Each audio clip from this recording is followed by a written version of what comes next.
usual gang of misfits and dope addicts are here.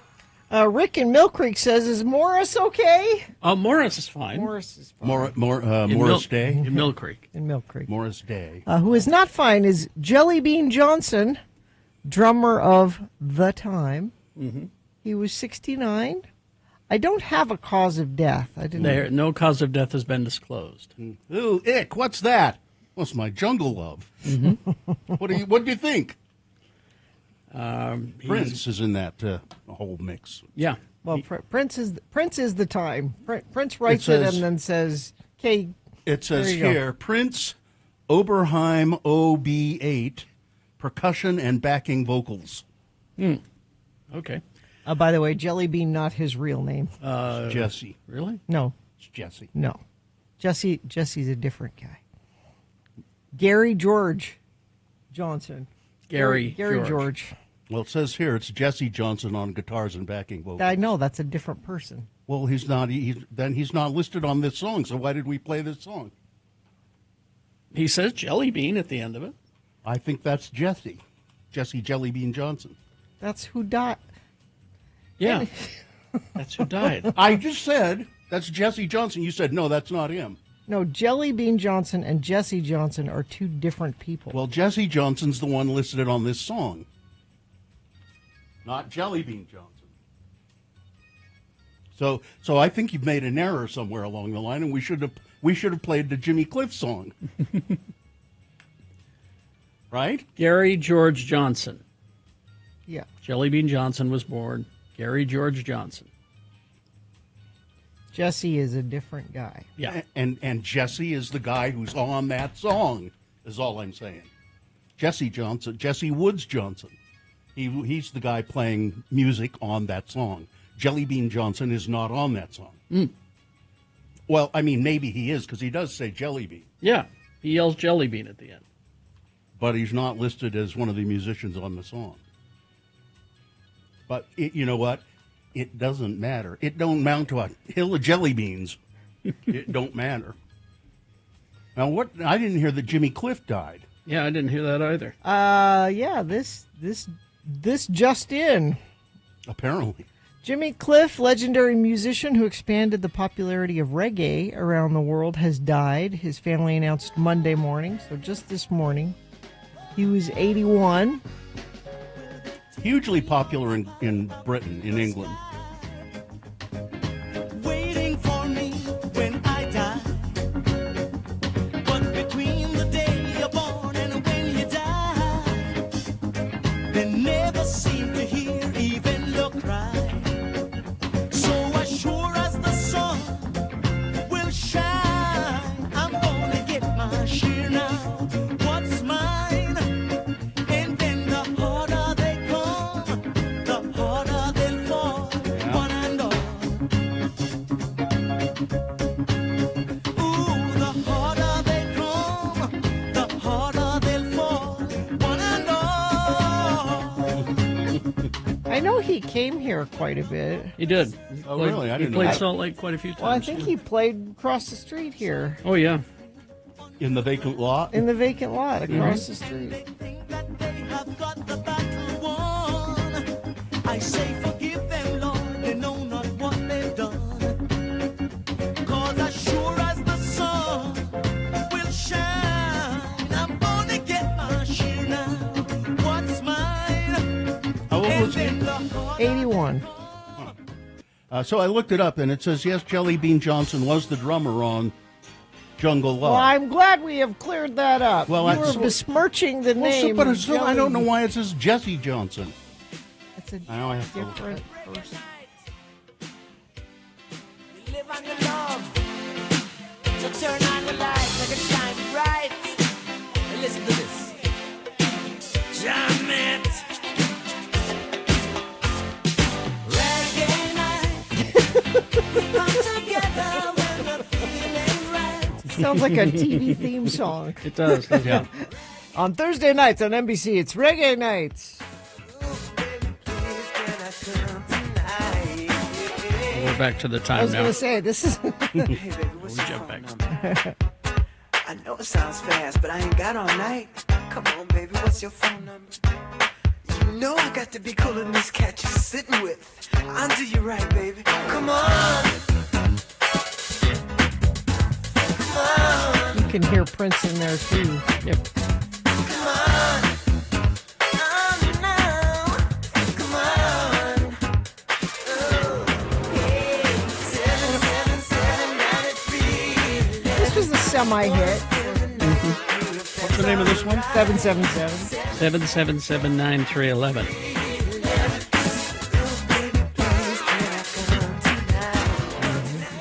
What about the bird? Give me a little of the bird, Carrie. I gotta hear the Well, bird. it says there's a bad word in it. How bad? We have to play the whole thing. Need stimulation. And mine just happens to be overtime.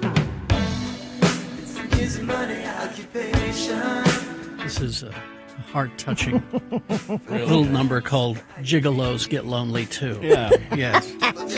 Won't somebody please consider the gigolo? Someone please consider the gigolo.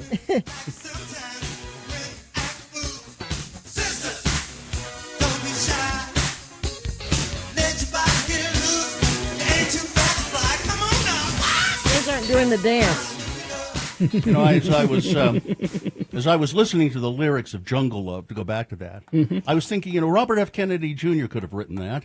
I want to take you to my cage, lock you up, and hide the key. Oh, we're not going to talk about this, are we? Oh, you bet we Oh, are. no, oh, Yeah. no. Oh, you bet we can't- are. We can't talk Yes, we about. can. Oh, I don't think. Oh, yes, we can, and yes, we will, I might- because he is a monster. I might. Yep. I might leave. I might Okay. not want to be around. Well, then we're talking about it for sure. He is. If you're going to leave, Yeah, Bobby is a monster. he is a monster, Yeah. and just a huge liar. Yeah. He's a boner candidate today, not for Not for that? not for the nasty stuff, for what a liar he is. Oh, Jesus. It's just Well, let's take some Tylenol and get underway, shall we? All right, there we go. This has been Farting Around with Carrie, Bill, and Gina on X96, Radio from Hell. Oh, yeah, the Jimmy Cliff news is just breaking. Yeah, we're on it. that's we understand death here on the Radio from Hell show. We have a grim reaper of death. Let's take a break, and then we'll come back with your check-ins. 877-602-9696. That's the number, 877-602-9696. Call and check in with us. We'd like to hear from you in the morning. You can also text us at 33986. Make a little money on the side. Okay. When you were Supplements. Supplements. That's how you do it. Supplements. When you were growing up, did you try to make money, have a job like mowing lawns? Yeah. Were you ever good at it at all? No. No, I never was either. We tried selling, we sold tomatoes. Yeah, vegetables. We had this huge vegetable garden, Yeah. and so there were more vegetables we could eat. So we'd get a wagon and go around, try to sell vegetables, but nobody. I got my paper route. I did do that. Hated that. Yeah. Oh man, I hated really hated Well, you that. had to get up early. Yeah. Well, no, just on Sundays, the Standard Examiner was an Yes. afternoon paper. Yes. That So was those, terrible. yeah. And I worked for my grandfather a lot, but I was just thinking about that because I was reading this article. It's the weirdest side hustles that can make you real money. Okay, like what? Supplements. Pooper scooper. Oh, yeah. Do you still use the pooper scooper? I do. Mr. Pooper scooper. He comes on Tuesdays. Yeah. He must be doing well. He has a very large truck. And it's full of poop. And yeah, That's so, a job I hate to do. Yeah, like I that's hate it, too. and it's not that expensive, Des. No. So it's a win-win. It's Yeah, it's not that expensive. Yeah. He comes up and does it. And, Here's another one. Yeah. Baby gear rental. oh, So, like if you have a bunch of old baby stuff that your kids have outgrown, yeah. you could donate it to the road home, or you could make some money off it. You just rent it out. like a like a jogging bassinet or stroller. a- You only need yeah. you don't use a jogging stroller all the time Or a bassinet, or a, Okay. for when they're smaller. just rent Mm-hmm. it out until that person no longer needs it, and then say, okay, bring it back, and I'll rent it to somebody else. So that might work out. Friend services. Like what? Yeah, what's... Well, there are a lot of lonely people in the world. I will be a friend to you for $150 an hour. That one's a little weird. Rent a friend. I don't. It's kind of maybe. I would need be a okay. date for a wedding or Yeah, something. kind of. Or would you just come over and play cards with me for a couple of hours? Or, I guess it would depend on what you're doing. sell your underwear. Nope, I'm out. Well, I don't want to buy your underwear anywhere. That's gross and weird. But that's, it's like people, you'd sell it to people who want to buy Yeah, I know used why. underwear. Yeah. Mm-hmm. Sell your hair. Oh. I thought you donate your hair to Locks of Love. Gina, the point of this is to make money on the side. I'm not going to make money on the side donating it. I don't know about this one. Line standing. Yeah, I'll keep your place in line. I'll keep your place in line. You pay me. I don't remember the last time I stood in a line for a long time. I don't know. Virtual juror. So apparently, law firms do a lot of mock trials. Oh, I see. To get Practice. clients ready, Yeah. and they That they might actually be kind of interesting to do. yeah. And Sure. apparently they hire Especially if it's jurors, zoomed in. and you can do it. Yeah, you can do it at home. Okay, that's the first one you've said that I'm sort of interested in. Well, how about this one though? Sell your poop. No, this is for like. Companies need Yeah. human Oh, I feces for a wide variety of research purposes, and they're willing to pay for it, as much as $500 per donation. Or, I guess you can get on it as a regular basis, and they'll A just subscription? $1,500. You can make $1,500 a month. Oh, here's somebody who has paid someone to stand in line for Red Butte concerts. You know what? Red Butte was the first thing I thought of. Because the thing about Red Butte is if you want a good spot, you have to get there early. And it's usually really hot. Yeah. Standing in line there. And okay. Well, okay. So that's just some ideas if you want to make a little money on the side. Fortunately, the three of us are rolling in cash, so Yeah. we don't need to do that. Although Radio from Hell brand turmeric, we're selling turmeric. It's good for you. Good for you. Trust us, it's good for you. What does it do? What do you need it to do? Makes you healthy. Whatever you need it to do. Yeah, just makes you healthy. Well, I'm tired all the time. Yeah. It'll take care of that. Sure. If you're going to be asking these kind of questions, Gina, I don't think we want you on the It team. hurts when I do this. Will Oh, it help that? turmeric. Oh, okay. Turmeric will take care of that for you.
All right, 6:21. Let's get this over with. What was that drop from? Duncanville. Duncanville, because that was Ty Burrell, wasn't it? Yes. Duncanville. Animated? Yes. All right. Thank you. Let's see. We'll officially begin the program, and then we'll go to your check-ins. 877-602-9696 is the number to call and say good morning. How you doing? What's going on? You can also text us. That number is 33986. Oh, Gina. It's the Black Friday sale at Big O Tires now through December 7th. Buy 3, get 1 free on select sets of tires at Big O Tires, the team you trust. The moon is 15.9% of full. It's a waxing crescent moon. Moon will rise today at 11:27 a.m., today being Monday. It's the 24th day of November in the year of our Lord Jesus Christ, 2025. It's Fairy Bread Day. Fairy bread. Fairy bread. Listen to this and see if this sounds at all appealing to you. Okay. Fairy bread is made by spreading butter or margarine Okay. on slices of white bread. All right. I'm in. And then covering it with sprinkles, or as they're known in Australia and in the UK, sprinkles. They call it hundreds of thousands. But like the sprinkles you put on a cupcake. Rainbow sprinkle. Rainbow sprinkles. That's what fairy bread is. That's fairy bread? Yeah, butter and rainbow sprinkles on white bread. Is the bread toasted? No, no. You'd be in if it were toasted. Well, I'd still eat it. That's fairy toast, Carrie. would- That's a different fairy thing. toast. That would be your variation on fairy bread. It's bread and butter. I mean, I'll eat it. Yeah. But This is also Celebrate Your Unique Talent Day. I have a very unique talent. I can make fairy bread. It's National Sardines Day, and it's D.B. Cooper Day. oh, Remember D.B. Cooper, airplane hijacker, whose true identity was never discovered. He's the person around whom this day is organized. Now, this is, well, if you're hungry, this is the morning show that will let you take a bite of it. It's Radio from Hell, starring the Lords of Morning Radio. It's Carrie Jackson right there. I'm Bill Allred right there. That's Gina Barberi over there right there. Katie for short is behind me right there. Dawson is here, I know, because he was in here bugging us earlier. Hi, Dawson. And was that a SpongeBob? Yeah, SpongeBob T-shirt. And the dog. There's the dog. There's Vax, and I assume Hudson is lurking about somewhere. Hudson's in the back. Yeah. All right. Now we'll go to your check-ins, 877-602-9696 or 33986. I don't think anybody's called. No. Rebecca and Sandy definitely down with some jungle love. Kelly and the Shih Tzus in Centerville checking in. Crazy Cat Lady, the cats are judging me as I rock out to Jungle Love. Cats are always judging Always you, aren't very they? judgmental, yeah. Troy of Riverton checking in. Let's see. Mixer driver Shane checking in from Orem. Gotta love live radio. Zane of Dallas checking in. Big rain and thunderstorm this morning down here. Who's doing sports? Amy Donaldson will be here at 7 o'clock to do sports. And she can explain this whole University of Utah football thing to me. Well, they have players and quarterback. And Tasha from North Ogden. Great to wake up knowing this week is almost over. Yeah. Thank you for farting around. My kids keep repeating, Jelly Bean Johnson. Mishak Averta checking in. Brent from that is fun to say, isn't it? Brent from Kosa is a super nice guy. Great bread. Okay. Gimpy Basie Casey here. Rolled my ankle. Oh, no. No sleep. Driving to work was fun. Right Wing Wade has some traffic for you. Richard, who's not a dick. Sean, the safety guy. Calvin from the Dell. Ron the carpenter. Watched a movie with monkeys last weekend. Ed's friend Andy. Mikkel of Reno here. Rest in peace, Jimmy Cliff. Let's see. Sleepless in Sandy, The Time, and Prince. Great way to start this holiday week. Derek the Cable Guy. Louise of Harrisburg, PA, checking in. 3 of 5 Gigolo days in. No idea. Is this a part-time job? Well, so won't somebody please think of the gigolos? I guess. Or maybe it's juggalos. I don't know. Sketchy Blake of Ogden checking in. See if this person would have called, then we could ask them. 877-602-9696. Is that so hard? Yeah. I mean, sometimes it is. Richard checking in from Philadelphia. Derek from Orem checking in. I'm awake for check-ins because I have to work an hour earlier today. I love this part of the show, but I'd rather be asleep. I wish I were asleep right now. Too. Perry City listener checking in. Kids had a blast at Disneyland. It was awesome.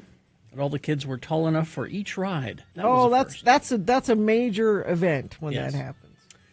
Colorado Tony checking in from Farmington, the one in New Mexico. Farmington, New Mexico. I guess so. Yeah. Traveling to visit family. BFOP Minion of Bountiful checking in. Bus driver Troy. Moni here from Taylorsville. Oh, and by the way, this is Dominic the Hooker and Dumper hooking and dumping and keeping it rolling. Oh, good. Woodworker Willie. Chef Roy checking in. Tim the Tree Guy. Chantel from Ogden. Patrick the friendly neighborhood middle school teacher. First Aid Brett checking in. Cindy of Sunset checking in. Baby, it's cold outside. Dave of Westbrook, Minnesota checking in. Perfect way to start the morning. Some homemade Irish cream. Goose Cannabis Pharmacist from St. George checking in. All right. Metal Shop Mark in Tooele. Trucker Landon. Coach Rowe. Thanks for the Monsters and Men tickets. Had a great time. Oh, good. Good Good to hear. Iceland's own. Yes, Iceland's own of Monsters and Men. All right, let's see. Looks like Dominic has called in. Let's get to Dominic. Hello. Good morning, Dominic. What's up? Guys. Good morning. How are you? Good. What's up? Just driving. Where are you going? Right now, coming down the canyon. Which one? We only have one, Bill. We can only afford one canyon I've been going since 2 a.m. So in this economy. it's nice. It's nice to be out before traffic starts. Yeah. So you've been going since 2 a.m. Are you headed home? Yeah. Okay. All right. Well, thanks for checking in with us, Dominic. Thank you. Hey, hope you guys have a good day. You too. Yeah. Bye-bye. Bye-bye. It's hard in the canyon. Yeah, it was Dominic's first time using a phone. Which canyon? There's only one, like Only you one. said. We only have one. Tom. Hey, Tom. And it's the canyon. Hi, Tom. Hi, Tom. Good morning. I thought I'd call and let you guys know I'm here. I'm listening. Oh, Thank you, we Tom. were worried that Tom wasn't listening, and now you've let us know, so thank you. All right, Tom. That's great. I feel like I can go on now. I feel I'm blessed to be a part of it. You guys have a great day. You Thank too. you, Tom. Thanks. Yeah, see, that's all a check-in has to be. Yeah. Anissa of Sandy checking in. Oh, that was the focaccia bread place that Brent works at that the donut critic brought last week. What was it called? What was it called again? Let's see. Casa. Focaccia. Fakash. Yeah, In Lehigh. in Lehigh. Oh, okay. All right. See, if you'd have called in, you Yeah. could have just said that. All right. Well, let's get going. It looks like everybody's here. Traffic. Well, I know you're not being distracted with traffic. Everything looks great, and Right Wing Wade agrees with me via text at 33986. Checking in from I-15. Both lanes and directions moving nicely. I don't see any slowdowns or accidents. But if you see something, as always, you can text us 33986. All right. Thank you very much. We're going to take a break, play a song for you. After that song, it's Big Boy News and Opinioendo and Frank Christ Presents, our Dead Celebrity Game. Amy Donaldson has sports at 7 o'clock. We got Boner of the Day coming up. Bill Frost telling us what's on TV. Full day ahead. You know, I have a list here that we could not possibly get through in maybe even a whole show. Wow, that's a big list. It's 213 fun facts that'll make you go, huh? Huh? That's a big promise. Every one of them will make you do that? Well, I've been scanning through them. 2 questions. Yeah. Are they fun? Uh-huh. Are they facts? Yes. Okay, well, all right. Yes.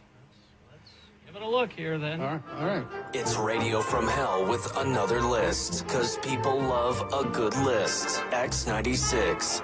Now, the one thing I have against this list is that there's no backup. For instance, this is the first one of the 213 fun facts that'll make you You're go, questioning huh. these facts already? Is that what Ketchup you're saying? was once sold as a medicine. Huh. And that's it? That's all they give you? That's what, yeah. I know it doesn't. So it's like I got to do my own damn research? On that, yeah, I guess. Alaska is the furthest east, west, and north state in the United States. Huh. Okay. Yeah. How about a lightning bolt is 5 times hotter than the surface of the sun? How do you know? Huh. Well, you could measure that. The tiny pocket in jeans Yeah, I got one right here. was designed to store pocket watches. I knew that. Huh. Not pills? It's pill-sized. Isn't that your pill? Doesn't everyone use You that have as you a have pill? a problem, Gina. That's for I don't. pills. Is that where you hide your pills? Ibuprofen pocket. There were active volcanoes on the moon when dinosaurs were alive. Well, I don't believe that. There were no dinosaurs alive on the moon. Okay. We're leaving this to Guy in the chat room to fact check this now. Okay. In 1834, Dr. John Cook Bennett, a physician living in Ohio, started selling ketchup as a cure for diarrhea, jaundice, and indigestion. Okay. Before long, Bennett started selling his concentrated ketchup in pill form. As demand for the miracle condiments skyrocketed, other companies started producing their own tomato ketchup and tomato pills. There you go.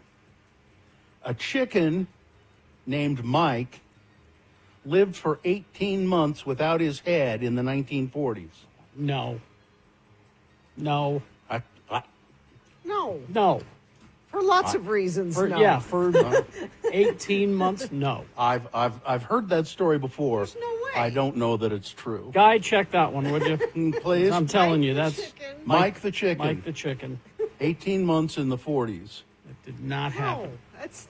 How And, about and anyone telling you it did is lying, even the people who were around Oh, then. really? I saw him. Swear to God. how about Australia is wider than the moon? Okay. Australia is wider than Yeah, the moon. I- Yeah, okay, I can see that. I Yeah. guess. All right, yeah. Let's see. A British man found 100,000 pounds worth of Roman gold coins 20 minutes after buying his first ever metal detector. Okay, we got confirmation on the chicken. How? Yeah? I need details. There's a photo. Now, again, that could be taxidermy, but they say they fed it using an eyedropper. Like just put It's- food it's- down his yeah. neck hole? Down the gullet there. But Okay. how do you It breathe? refused to die. How do you breathe? Apparently, it was What? breathing through No. the neck hole. I don't know, Jeannie, you've been breathing for a long time. It's in the BBC. I still don't BBC buy it. magazine. Chicken lived without head. Okay. Although Mike is a great name for a chicken. I like Mike is a that good part one of for it. yeah. Mike the chicken. Yep. Apparently, they have a statue of the damn chicken up in Fruita, Colorado. Really? Yeah. They came to Salt Lake City, the University of Utah, where the chicken was put through a battery of tests. Rumor has it that university scientists surgically removed the heads of many other chickens to see whether any would live. Well, that's cruel. Mike's brainstem was still intact, though most of his head was gone. I mean, it wasn't... Okay. Okay. I've done this to chickens, okay, so... The way that it was... He still has kind of a neck, is the thing. Yeah. See, and that's... Just like Yeah. the top of the head. Yeah, just the top Yeah. of his head was gone. Yeah. Wasn't How just about like this? at the neck. Totally. Yeah. Okay. You ready for another one? Sure. Okay. The unicorn is the national animal of Scotland. The unicorn? Katie says this is true. Okay. Okay. A cat named Stubbs was the mayor of Talkeetna, Alaska for 20 years. I believe that. Sure. The mayor, I believe that. 20 years. I want a kitty sash. I want a top hat. The Pope can't be an organ donor. It's not allowed. Why not? Well, you know, he's God's emissary on earth. You're No. not going to take No. his kidney out. No, I've been to Italian churches. I've been to churches in Italy, and they all are thrilled to have body parts Yeah. of saints and Yeah. things like Saints, that. yeah. You know, They're relics. this isn't. We got an arm, but Yeah. so and so got the head. You know, you Yeah. want the head, not you know. Catherine of Siena. Exactly. So that's probably why. All right. Let's see. How about there are 293 ways to make change for $1. Sure. I'll take your word for it because I'm I not don't. sure. I don't I like don't- math. So It's illegal to own only one guinea pig in Switzerland. Well, they get lonely. If you want a guinea pig, you have to have two. you have to have two in two or Switzerland. more. Yeah. How's the guinea pig sales in Switzerland doing? I don't know. Okay, one more. Let's see. It's illegal to be an astrologer in Yamhill, Oregon. In fact, the practice of all occult arts, including fortune-telling, phrenology, palmistry, clairvoyance, mesmerism, or spiritualism as a means of divination or giving advice, is illegal in the city of Yamhill, Oregon. I'm moving there. Yam Hill. Yam Hill, here I come. We hope you'd enjoyed another list with Radio from Hell on X96. All right, so let's see, 6:36 right now. We got some big boy news and opinioendo for you. Right after that, it's Frank Christ Presents They're Fine, They're Just Fine, the Dead Celebrity Game. Going to give you a list of 4 celebrity names. 3 of those celebrities just fine. One of them is dead.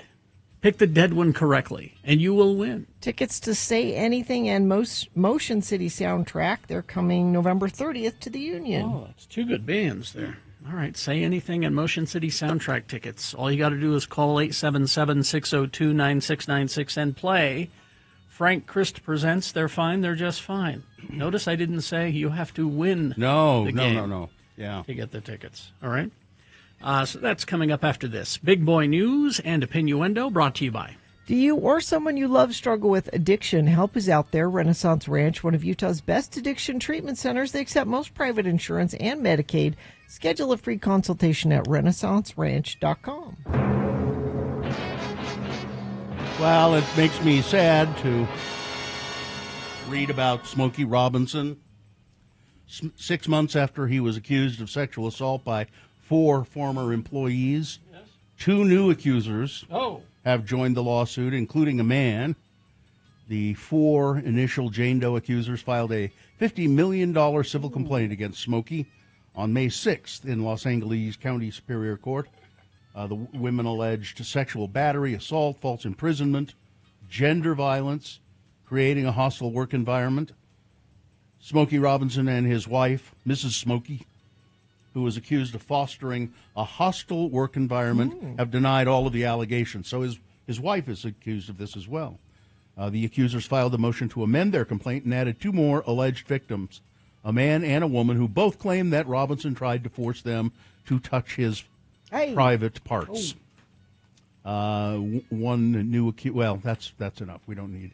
So these lawsuits are going forward, and again, Smokey and his wife both deny all the charges. This is, well, here we go. Eliminating 4 Salt Lake County-run daycares would force more than 250 families to find other arrangements in a state that already has a shortage of licensed providers. The benefit? Well, the average Salt Lake County homeowner would save 23 cents a month on next year's property tax bill. Can't we all agree? Cup of coffee a month. A good 20. That's how much you would save on your county tax. And the legislature thinks that that's... This is the county council. Or county council. Yeah. They think that that's damned important. It's a decision that Salt Lake County Council Republicans have embraced in party line votes that sought to cut spending after Mayor Jenny Wilson proposed a 20% property tax hike to cover public safety investments and rising operational costs across the county. After initially voting to close the centers in Magna Kearns, Mill Creek, Salt Lake by year's end, the Republican caucus, facing pressure from parents, relented this month and delayed shutting the daycare until the end of May, while raising tuition by 20%. Because here's what happens. It's not as simple as, well, I guess I'll just go somewhere else. Well, there isn't somewhere else. Well, you get on a waiting list. And what are you supposed to do while you're on the waiting list? Not go to work until... Yeah. Here's Jessica Earle. She says, we have no extra money. Her 2-year-old son attends the Mill Creek Activity Center for Child Care. Even that 20% that they're raising our prices for blows my mind. We're already struggling, and we're going to have to find other daycare. The daycare closures have galvanized a coalition of families who face steep cost increases. See if they can find another daycare spot, but doesn't look good. But we care about children, apparently. Yeah. Children are important. But more so, we care about keeping the patriarchy around. Republican council members have remained steadfast in their goal to cut the programs entirely, even though all the parents are against us. Here's what they say. We've been getting hit so hard with this, but here's the reality of it. If the mayor loved this program so much, why wasn't she taking care of it? Why wasn't her staff taking care of it? Said Council Chair Dea Theodore. I'm sorry, but they let it fail, and we've got to this point where we're having to make this hard decision, and now we're getting heat for it, which really stinks. Well, then why don't you take care of it? And I don't mean by killing it. Yeah. No, they want women to be at home. They don't want women in the workplace. Here's another. It's not practical. It's not. That's nice. Yeah. If you want that, it's not practical. Where did that story go? Damn it. Well, we'll just do this one.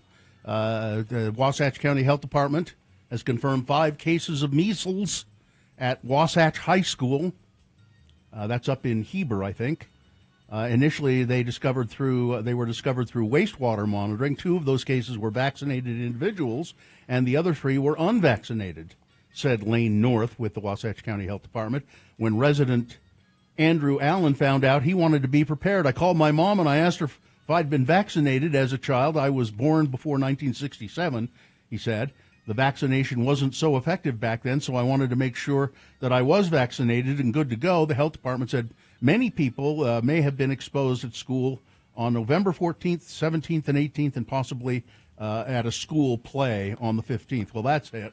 We need to outlaw drama departments.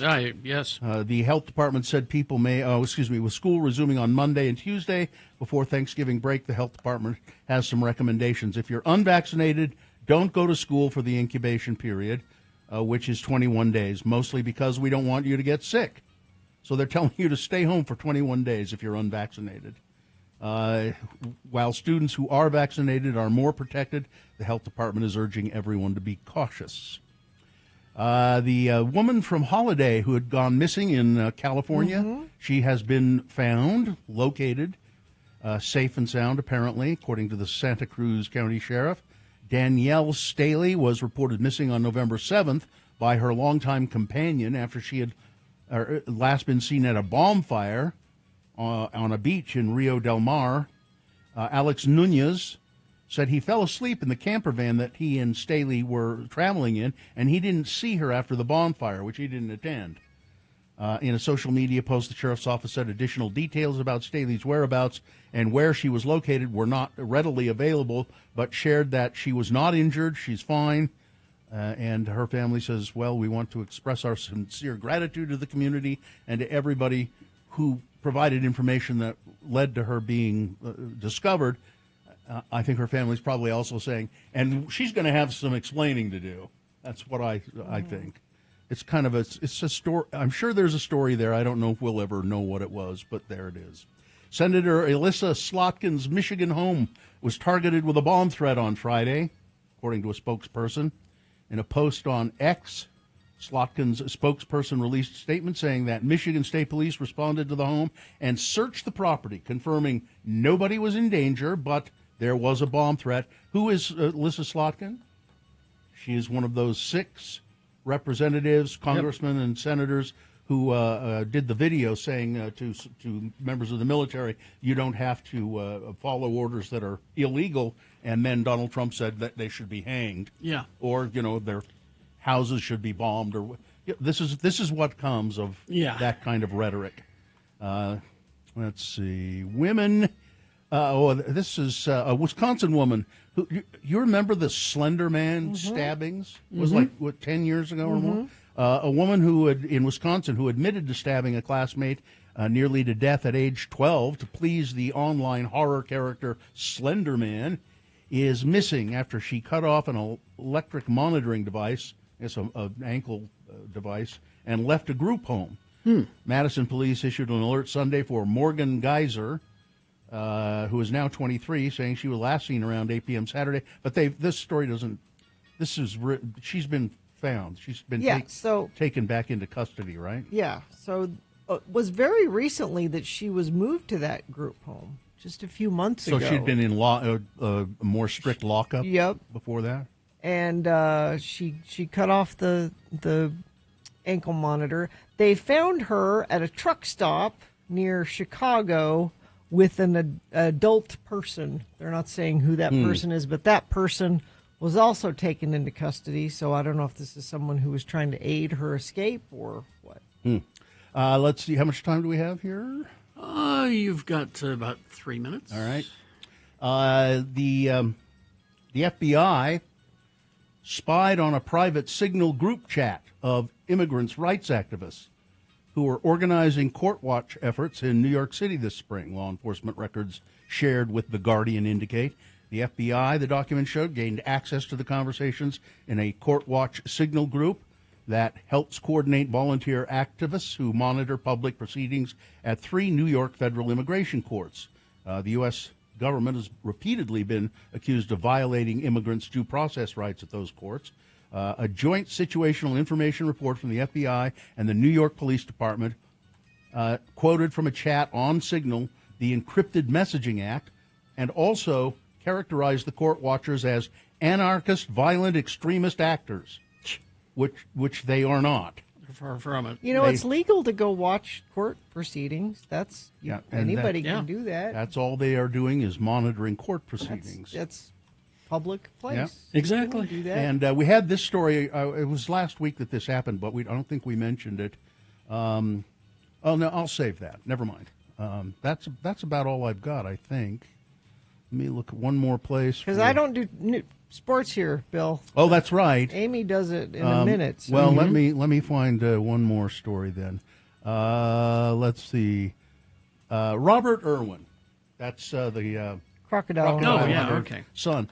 Apparently, he is indeed the nicest person, one of the nicest people on the planet. His son? Yeah. He's on Dancing with the Stars. And is he? everybody loves him on Dancing with the Stars. He is like his father. He's into saving the environment. The son of Steve Irwin, the beloved crocodile hunter conservationist. I did not beloved him. I always thought that he was irritating animals. He was always pestering. Yeah. Well, and there's the famous photo of him holding little baby Robert. Yeah. And by the ankles over an open crocodile's No, neck. that's not what he was Yeah, doing. he was.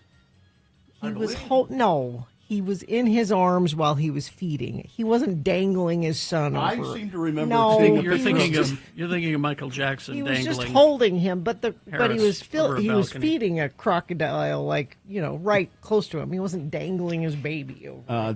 He is anyway. He has continued his father's work, holding babies while feeding crocodiles.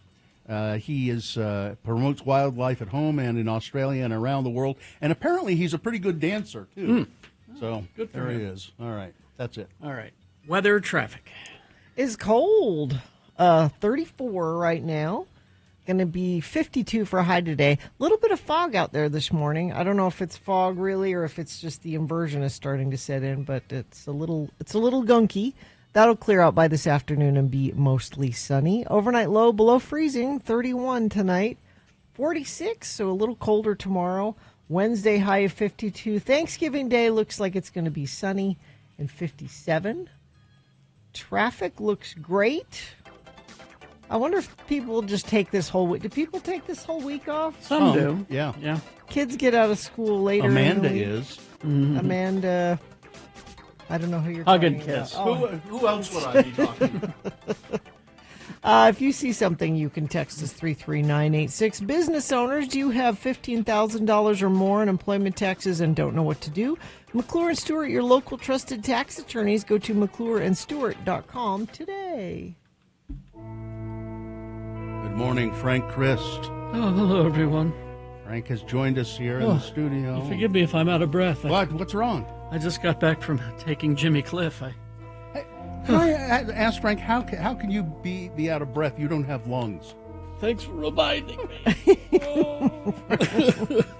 Frank is. Oh, I'm sorry. I don't know how you can cry because you don't have tear ducts either. He's just piling on now. He's just piling on. Frank has joined us here in the studio. He is a morose grim reaper. He is tasked with reaping the souls of celebrities, and it is a task he cares not for. I love our precious celebrities. I know you We do. all want to be just like them. But it is your curse that when a celebrity dies anywhere in the world, Anywhere. you have to go there and take their essence, their soul. Busy weekend. Jimmy Cliff, the drummer. Jelly Bean. Yeah, for the time. Was that foreign actor, that Dracula guy? Oh, yeah. Who worked with Andy Warhol? Yeah, I know who you mean. Yeah. Frank joins us to play the game we call Frank Chris Presents. They're fine. They're just fine. He gives me a list of actors, 4 actors, and 3 of them on the list are... Oh, they're just fine. Frank is happy to report they're fine. They're just fine. But one of them, Frank has had to take. And it's just so sad for you to have to do it. But we play the game Frank Chris Presents. They're fine. They're just fine. And do we have a contestant? Christy is here. Christy, good morning. How are you? Doing great. Good. I mean, I'm fine. I'm just fine. Oh, there you go. You caught yourself. I'm glad you caught yourself, Someone's Christy. doing great. Yeah. Now, Christy, this macabre game we play here, if you can identify this celebrity who's cashed in the chips, who is pushing up daisies, you will win a prize. And what is that prize? That prize is tickets to see Say Anything with Motion City Soundtrack November 30th at the Union. All right, Christy, because this is National Sardines Day. Oh, no, because it's D.B. Cooper Day. That's right. I looked at the wrong There's thing. a reason. I Yes. don't know what it is. It's D.B. Cooper Day, about a famous crime. Frank has given me a list of actors in movies based on real crimes. You identify the dead celebrity, and you will cash in and win the prize. You ready to go? Let's go. All right. Here we go. Number 1 is Udo Kier, German actor who worked with some of the greatest directors of all time. He was in Andy Warhol's Frankenstein, Blade, Shadow of a Vampire, as well as Ace Ventura, Pet Detective, and Armageddon. He was in American Animals, the true story of 4 college students attempting to steal rare books. Number 1, Udo Kier. Number 2 is Tony Sirico, best known as Paulie Walnuts on The Sopranos. He began acting after being in prison several times and was often cast as a mobster. He was in several Woody Allen movies, Mighty Aphrodite, Bullets Over Broadway, and Deconstructing Harry among them. He was in Goodfellas, based on the life of a real mobster. Number 2 is Tony Sirico. Number 3 is Chris Sarandon, known for being in Fright Night, The Princess Bride, Child's Play. On TV, he was a cast member of The Guiding Light, and he was a recurring character on ER. He was nominated for an Oscar for Dog Day Afternoon, the true story of a man who attempted to rob a bank to pay for his lover's gender-affirming surgery. Number 3 is Chris Sarandon. And number 4, Corey Stoll. He became very well known for his TV work on House of Cards, The Strain, and Billions. He also appeared in the Ant-Man films, Midnight in Paris, First Man, and West Side Story. He was in a movie called Black Mass, the true story of Whitey Bulger, the most infamous violent criminal in South Boston. That's number 4, Corey Stoll. One of those actors is dead, Christy. Which one? I feel like it's number 2. Number 2, Tony Sirico. Yes, you're Yes. right. He died in 2022 at the age of 79. Congratulations. His death has resulted in your good fortune. We also would have accepted number 1. I was going to say Is he that- died now, yesterday. Yes. I thought that's why you were going with that. That list was prepared last week. On Friday. That's weird that That is. was prepared. Oh, is it? You know, it's I thought you were. I thought that's why you. it's funny, Frank, as you said that about an actor, Yes. and I thought, oh my gosh, We would have accepted that one sorry. as well. At Christy, any but rate, you won. Yeah. 2 dead people on that list. That's just tragic. that's some good odds for you, Christy. Christy, hang All on. right, I'll take it. Okay, hang on the line, and you'll Katie will tell you how you win your prize. Oh, That was amazing. it was, wasn't it? I don't think that's ever happened before. No, it hasn't. Oh, So many tragedies. so many tragedies. I've got to go check on Billy Connolly. Oh, yeah. I think he's not well. He's quite old. He's been not well for quite. He's been dying for years. He's been hanging in there. He's 83 today. Goodbye, everybody. Goodbye. Goodbye, Frank. Been dying for years. Well, I guess we all have, haven't we? I guess. Let's see. Everything's looking great. I'm looking at UDOT, and there are no slowdowns, no accidents, and nobody has sent any in. Let's see if we can keep it that way. You can report other things, free, stuff in the road, stuff falling off of trucks, animals running loose. You can send us all that kind of stuff at 33986. Want to lower your energy bills with a high-efficiency HVAC system and get up to $4,500 back? The tax incentive for a new dual-fuel heat pump is available through January 1st. Visit LarsonHVAC.com/X96. KXRK Provo, we're going to take a break. We'll be back after these messages. Amy Donaldson will have some sports for us coming up, so stand by for Amy right after these. BigOTires.com. You know, on Saturday, I made an appointment on Friday to go into Big O Tires. I made an appointment for 10 o'clock in the morning. When it took the car in 10 o'clock, they put the new tires on it. Took about an hour, and great service at Big O Tires. And right now they're having, and I took advantage of this, the Black Friday sale. Shop now for Big O brand tires, and you buy 3, get 1 free. And also on Michelin tires, they have a discount as well. What is it? You can save, what is it, up to, I don't see it on this piece of copy. They must have taken that one off. So it's still the Big O brand tire. The Black Friday sale at Big O Tires goes through the 7th of December, so stop in. They have a lot of other services as well. I'm getting wiper blades put on. That's always a good thing to do this time of year. They had to order them, so I'm going to go pick them up today, and it takes them like 5 minutes to put them on. Big O Tires, go to their website, bigotires.com. They are the team you trust. I've neglected my fatherly duties all day today. I try to help with the homework. Now, my lovely wife here does it most of the time. I try to do 2 days a week. Thursday's your day. And Thursday's usually my day. And here you are at work. And here it is Thursday. Now, part of what we have to do for reading, for homework, is read for 20 minutes. So you guys all ready for 20 minutes of, of Charlie and the Chocolate Factory? We could do 5 minutes. How about that? He's on chapter 4. He's on chapter 4? But he was concerned that maybe we should start at chapter 1 so that everybody would... I'd be lost if you started in the middle. Oh, come on. We all know. Augustus Gloop, man. We all know. We haven't gotten to Augustus Gloop yet. Oh, where have you gotten So what are we to? going to do? We're going to start with chapter 1? Well, we'll start with chapter 4. Start with chapter 4. Don't worry about us. We'll catch up. We'll catch up. If we have any questions, we'll stop Dad. And okay. Yeah. All right. Gina might need a little bit of explanation. Yeah, I'd probably do that. Right? I've never read that. Gina's kind of slow. Yeah. Okay. All right. So go ahead, little Bill. It's so hard to call him that because that's why really... that's his name. Yeah. Go ahead. Start. You can start right now. Go ahead. Okay. The next evening, Grandpa Joe went on with his story. You see, Charlie, he said, not so very long ago, there used to be thousands of people working in Mr. Willy Wonka's factory. And one day, all of a sudden, Mr. Wonka had to ask every single one of them to leave, to go home and to never come back. Wow. But why? Asked Charlie. Because of spies. Because of outsourcing. Spies. Oh. Spies. Spies? Yes, all the other chocolate makers, you see, had been grown jealous of the wonderful candies that Mr. Wonka was making. They started sending spies in to steal the secret recipes. Bastards. Jobs. You editorialize? Swearing! Oh, God. No swearing, Dad. I'm sorry. I apologize. People want to hear you read, I think. What? They want to hear you read. Yeah, I was going to say, Bill, when Festus and I read, he reads a little, and then I read a little. Yeah. And... All right, you want me to read a little bit of this? Go ahead, read a little bit, sure. Then something astonishing happened. One day, early in the morning, thin columns of white smoke were seen to be coming out of the tops of the tall chimneys of the factory. People in the town stopped and stared. What's going on? They cried. Someone's lit the furnaces. Mr. Wonka must be opening up again. They ran to the gates, expecting to see them open wide. It was a request, sweetheart. I'm sorry. People wanted to hear Bill read.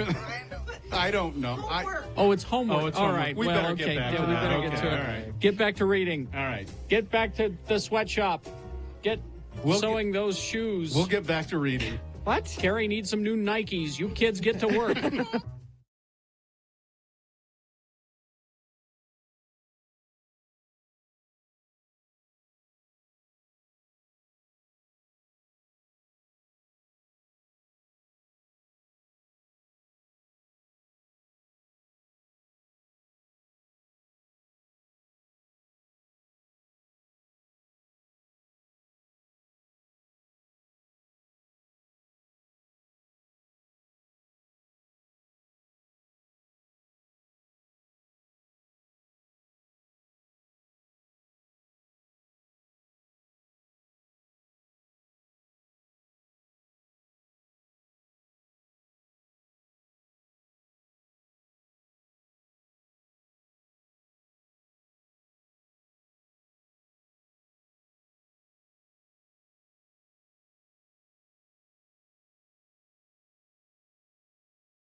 Like TC did from Bluffdale. Texted in and said, "Sports, I need some." We got in it for you. Bluffdale. In Bluffdale, yeah. Oh, and apparently the last time that happened with Frank Christ was in January. Leave it to our listeners to know this Oh, really? stuff. Yes. I don't recall. January, when Joan Plowright died. She just happened to be on Frank, the list. Yeah, Frank Oh. listed her as one of the living celebrities. Well, Okay. it happens, I All guess. right. All right. Sports brought to you by by award-winning sports journalist in the house. The team. Oh, the dream team, right We here. have the It's best- your you dream too. team. We have two of the best sports reporters in Utah here in this room. Amy Donaldson Sports. Break. Hey, Amy Donaldson Sports. Good morning. Good morning. Amy is a sports writer and a reporter and a podcaster. You can read her stuff at KSL.com. KSLSports.com. KSLSports.com, and then you can follow me on all the socials if you want. 80 on Sports and my podcast, Making of a Moment, and The Letter. all right. New one coming up. I was deep in the writing hole and remembered I have to come downtown. So That's right. Yeah. Thanks for coming in. Awesome. I only wish we had thought ahead and had Andy here so we could have the whole podium. That would have been wow. that would have been cool. Well, thanks for thinking of us, Amy. I know. You're always on my mind, Bill. All right. Let's see. Utah football. Now, what happened? What happened? It was tense. It was a nail biter, wasn't it? I want to know, were you still watching? Were you still? Yes. 'Cause there were a lot of fans who left. Yeah, the which is stadium. sad. Which is sad. explain It's the last because the Utes are leaving, and it looks like there's no hope for them. And the last game of the year in Rice Eccles is going to be a loss, and then they come back. And then LJ magic Martin. And then happens. magic. Oh, now see, I heard they lost. but- No. Oh, No, okay. they All right. won 51-47. It was they made Kyle Whittingham cry. Because there has been nothing official yet, but the thought is that maybe that's his last. I know everyone's home saying game. that. I honestly, You don't think so? They just speculate every single time. And just because of 60, listen, I'm 57. He's 62 now, right? I think. Just because you cry, He's still got another you good just- year in him. There's a lot of sentiment in this when you get to Oh, that point. I cry more as I get older. But I know. it's not just about him, though. I think Morgan is itching to take over Morgan the Scally, reins. the heir apparent for the Utah Dynasty, defensive coordinator. So yeah, It was a great game. It was, and I would rather watch a game like that than a blowout. Yeah. I really would. I would rather Blowouts are watch a boring. game like that than BYU's 26-14 win over the Cincinnati Bearcats. But you know how I knew Utah won? Is because I didn't even have the TV or the radio on or anything, but I heard Bill Riley yelling in the last touchdown. Yeah. All the way to your house. Yep. I was Ed had written them off, and he was Oh, no. quite surprised. I got texts and discussions, and yeah. So but yeah. So they have the next up for them is Kansas Jayhawks on Friday at 10 a.m. What I am calling the Black Friday Classic. Okay, there you go. Okay, just Amy. That's mine. 10 a.m.? 10 a.m. on Friday. Okay. It's okay. We don't have to work that So day. you can go Black Friday shopping really early, and then you can come back and watch the game. BYU, as I said, beat the Cincinnati Bearcats. BYU owned the ground game. LJ Martin had 222 yards and 2 touchdowns. It was interesting defensively for BYU. The Bearcats, 300 of their 387 yards came on the ground, and normally they're pretty good. Yeah, that's unusual at stopping the run. And yeah, it was interesting. It's the same thing with Utah, though. They Yeah. had So the same problem. what did they rush for? Like 500. 500. It was like what's normally total yardage. Yeah. In a good in a win. Up next for BYU is UCF. That's Saturday, November 29th. The question everyone has is, can these two teams, will either of these teams be playing for a conference title, for the Big 12 title? And the answer to that question is, it's complicated. Texas Tech and BYU are tied at 1-1, or 7-1, 1-1, 7-1, and ASU and Utah are tied at 6-2. So here's the scenarios. If BYU clinches, BYU will clinch a spot in the title game if they beat UCF, or if ASU loses. So if Arizona State loses and or BYU wins, Multiple BYU's things in. need to happen. Yeah. No, only BYU. If they win, they're That's they're it. in. They're They in. win, they're in. If BYU loses and Texas Tech loses and ASU and Utah win, then BYU will be in. So if that part just win. That's it for BYU needs to win for a lot of reasons. Mm-hmm. If they win, they're in the conference title game, and they should win. I hope they win the title, the conference championship, And this is Over not me, Texas Tech, not you me think? being a fan. I hope they win because whoever they play, even whatever Mm-hmm. the situation is, because that's really the only chance the Big 12 has of having a team automatically like You win a conference, you play in the college football you automatically playoff. the big 5 conferences get an automatic berth in the playoffs. There's Mm-hmm. 12 teams this year, so that may mean that 2 Big 12 teams could go to the playoffs if BYU wins out. So there you go. Let's see.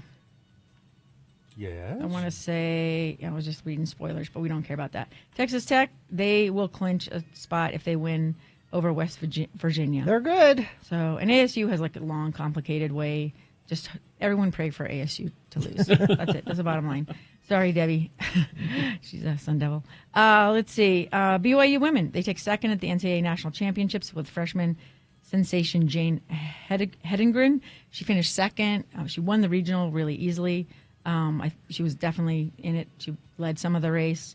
She ends up taking second to Alabama's Doris Lemingoli. And that's her second win. So she won 2 back-to-back championships. Riley Chamberlain from BYU finished fourth, giving them second place in the NCAA championships. The men, BYU men, they placed 11th. And Ed Eyestone caused a humongous controversy. Why? That will continue to. I'll probably write a column about this, but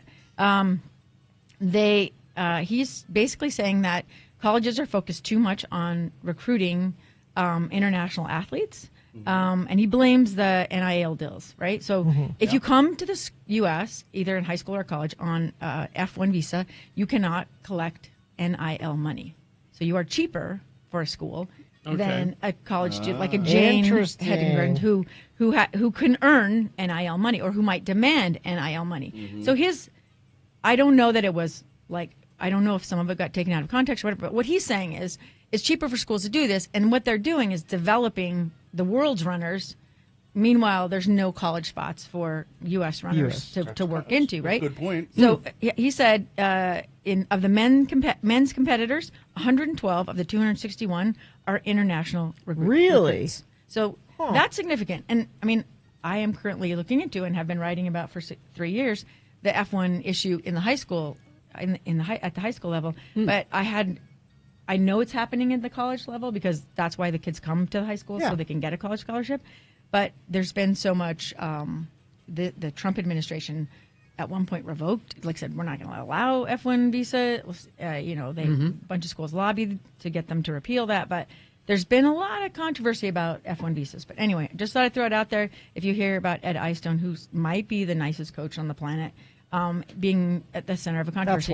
That's why. And a well-known runner in his own right. And has coached multiple Olympians, and it is, honest to God, one of the better coaches of any sport that I have ever met. NFL Chiefs win in overtime. That was another. I had 2 games this weekend where I'm like, it's down to the wire. You know, I watched most of that game. Yeah, what do you think? Well, they couldn't make it. I really hate games being won by field goal kickers. You know, in the last second of the game, the overtime, and a guy kicks a field goal to win. Yeah. Well, I mean, I think that's probably the same complaint people who hate the penalty kick in soccer. Feel like there's so many more exciting ways to win. I think Patrick Mahomes summed it up best at this point. When you're playing a team like Indianapolis, you're just glad you won because if they don't win that game. Their season is essentially, and it kind of bugs me that they and it should bother them that they were unable to score. They get down into the red zone and they can't score. I think because you watched it, I thought their pocket protection, their offensive line, and they have a really great offensive line. I thought Mahomes did way more scrambling than I have ever seen. So I was like Gina, just whew, thank God. We didn't want Taylor's boyfriend going down. We need him in the playoffs. Football. Watch it every day on 22-20. Cowboys did beat the Eagles, though. I don't know if you have lots of Cowboys listeners, and they are going to be super happy that one of the Kelsey brothers will be sad this week. Rams beat the Buccaneers. Oh, Chip Kelly. He got fired by the Raiders after their 24-10 loss to the Browns. And, if you lose to the Browns, they might be one of the worst Raiders team in recent Really? memory. They haven't been Wow. great for a long time, but they're like, that's Yeah. Oh, and I got congratulations too. A very important future sports subject for us, Gina. Yes. Let me pull this up. Okay. Future Judge Memorial baseball and basketball standout Ever Brass, chosen as the 8th grade student who epitomizes this month's virtue, which is gratitude. Everbrass. Everbrass. Is Everbrass related to you in any Everbrass is my oldest grandson, and very handsome and very talented. Well done. Takes after me. All right. Is that it? Yep, that's it. That'll do it. AD on sports. Thank you very much. All right, traffic, Gina, please. Well, things look good. I actually wonder if people have just taken the week off and we don't have as many people traveling on the roads right now. Whoever is on the roads is behaving themselves. So let's see if we can continue that. If that changes or you want to report anything at all, you can do that via text at 33986. Boners. Oh, yeah. I'm looking at the copy I have to do here. Yes. Boner candidate number 1. Here's your bonus check. Oh, don't try to cash it. Here's boner candidate number 2. Tell me how many eggs a chicken can lay. I'll warn you, I have a gun.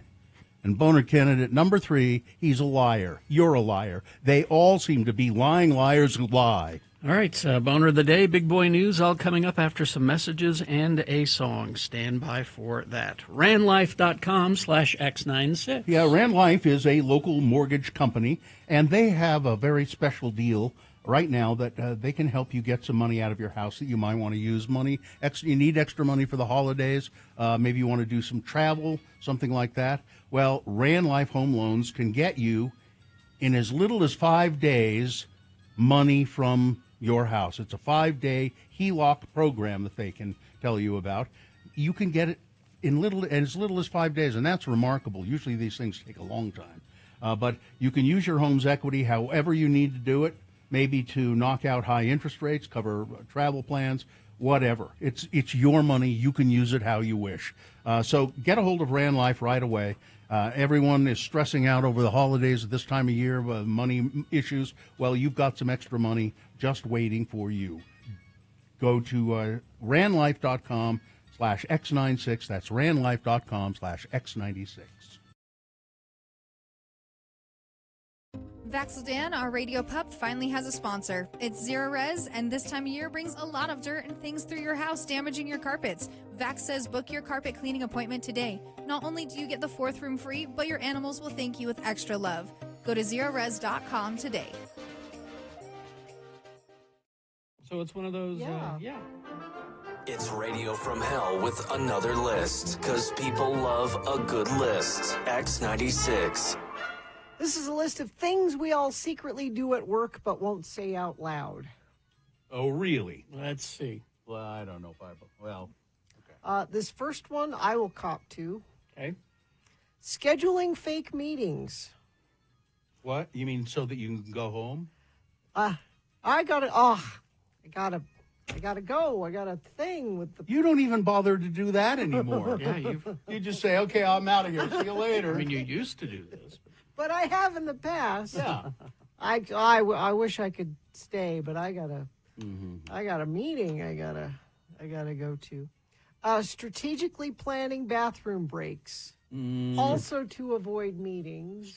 Oh, I see. Like, I try to plan my bathroom breaks when I think no one's going to be in there. Sneaking a peek at social media. We all do that in meetings, don't we? Yeah. I mean, in meetings? Yeah. No? I don't do that. You should try it. I pay attention. If I'm not able to sneak out before the meeting happens, I need some entertainment while I'm in yeah. Why pay attention, right? I kind of do all of these. Pretending to look busy. I never do that.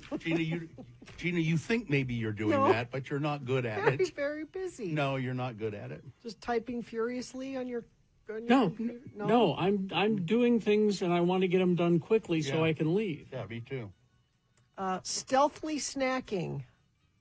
No, we don't. We just snack. Just We snack. don't. We Yeah. don't Yeah, there's no But in self. some offices, it's like If I want a snack, I snack. you just snack. Let's see. Exaggerating accomplishments. We don't have to exaggerate them. Well, I certainly don't have to exaggerate anything. I have no accomplishments. Well, I can't make the meeting today. I'm going to Barron's graduation. Now, the graduation is tomorrow, I believe. I think Barron's- so. Oh, it's happening. Barron Trump's. Is it now? You sure? Oh, I've right seen now. video. Oh, and is he there? Yeah. Yeah. Okay. But then he's going to his Because he- fundraiser. Because he couldn't back out of it. Yeah. Yeah. He didn't attend the other kids' graduations. Here's something I've started to learn how to do at work. I have earbuds. I put them in. So nobody bothers you? Yeah, well, people will still come and talk to me, Mhm. but it just kind of drowns stuff out. And I listen to music or podcasts while I'm working. Now, this next one, I've lobbied for years for a napping closet here. But this says sneaking in a nap, like, putting your head down on your desk and closing your eyes. That's why the napping closet would be great. You could go in there and no one would have to see you. I don't taking do the that. nap. I don't put my head down on my desk and take a nap because I will inevitably wake up in a puddle of drool. And I don't want to do that. Now, this next one is a thing that must go. Sending after-hour email. Yes. There should be a rule that when the workday is done, the workday is done. yeah. And you'll have to wait till tomorrow to send that email. Because it happens to all of us. We get it, and then we feel compelled to answer it and engage with I it. had and- yesterday. I'd been home for a while. Went and picked my wife up from the hospital after surgery. And I went home, and she went to bed, and I was sitting there just going, okay, now I'm going to relax. 2 work-related phone calls. Not even 2 work-related phone calls. And I like to get back at people by sending them a text and or email when I go to work at 4 a.m. and hope that the notifications are on their phone and it wakes them up. So that'll show you.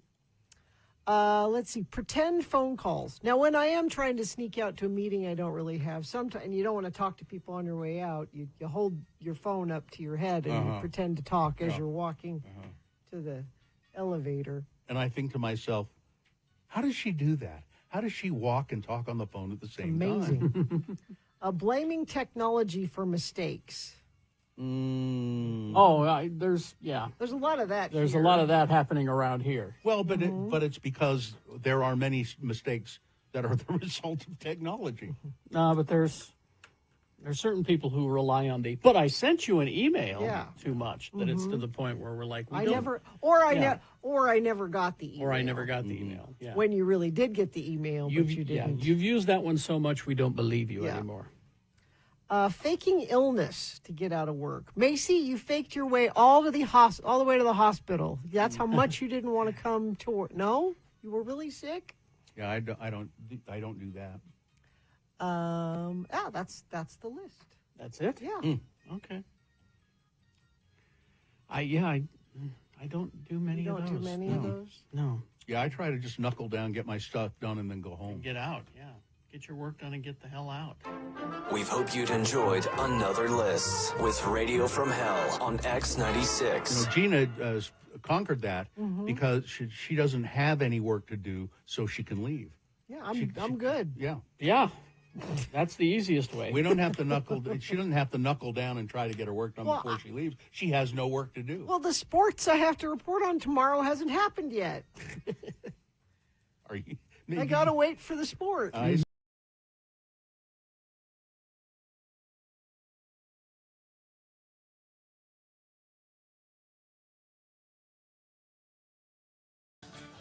Are you a chunder, Carrie? You're all a chunder, aren't you? Oh. What? I didn't pick that. Oh. Anyway. You were just sitting there contemplating I just that. was sitting there thinking. Carrie, 50 people love that 50 song. 50 people love that song. And so it's too bad they didn't have any other songs. It's the only one. Time now for Boner of the Day. 3 news stories. These are examples of bad, stupid, funny human behavior, and you will decide with your vote.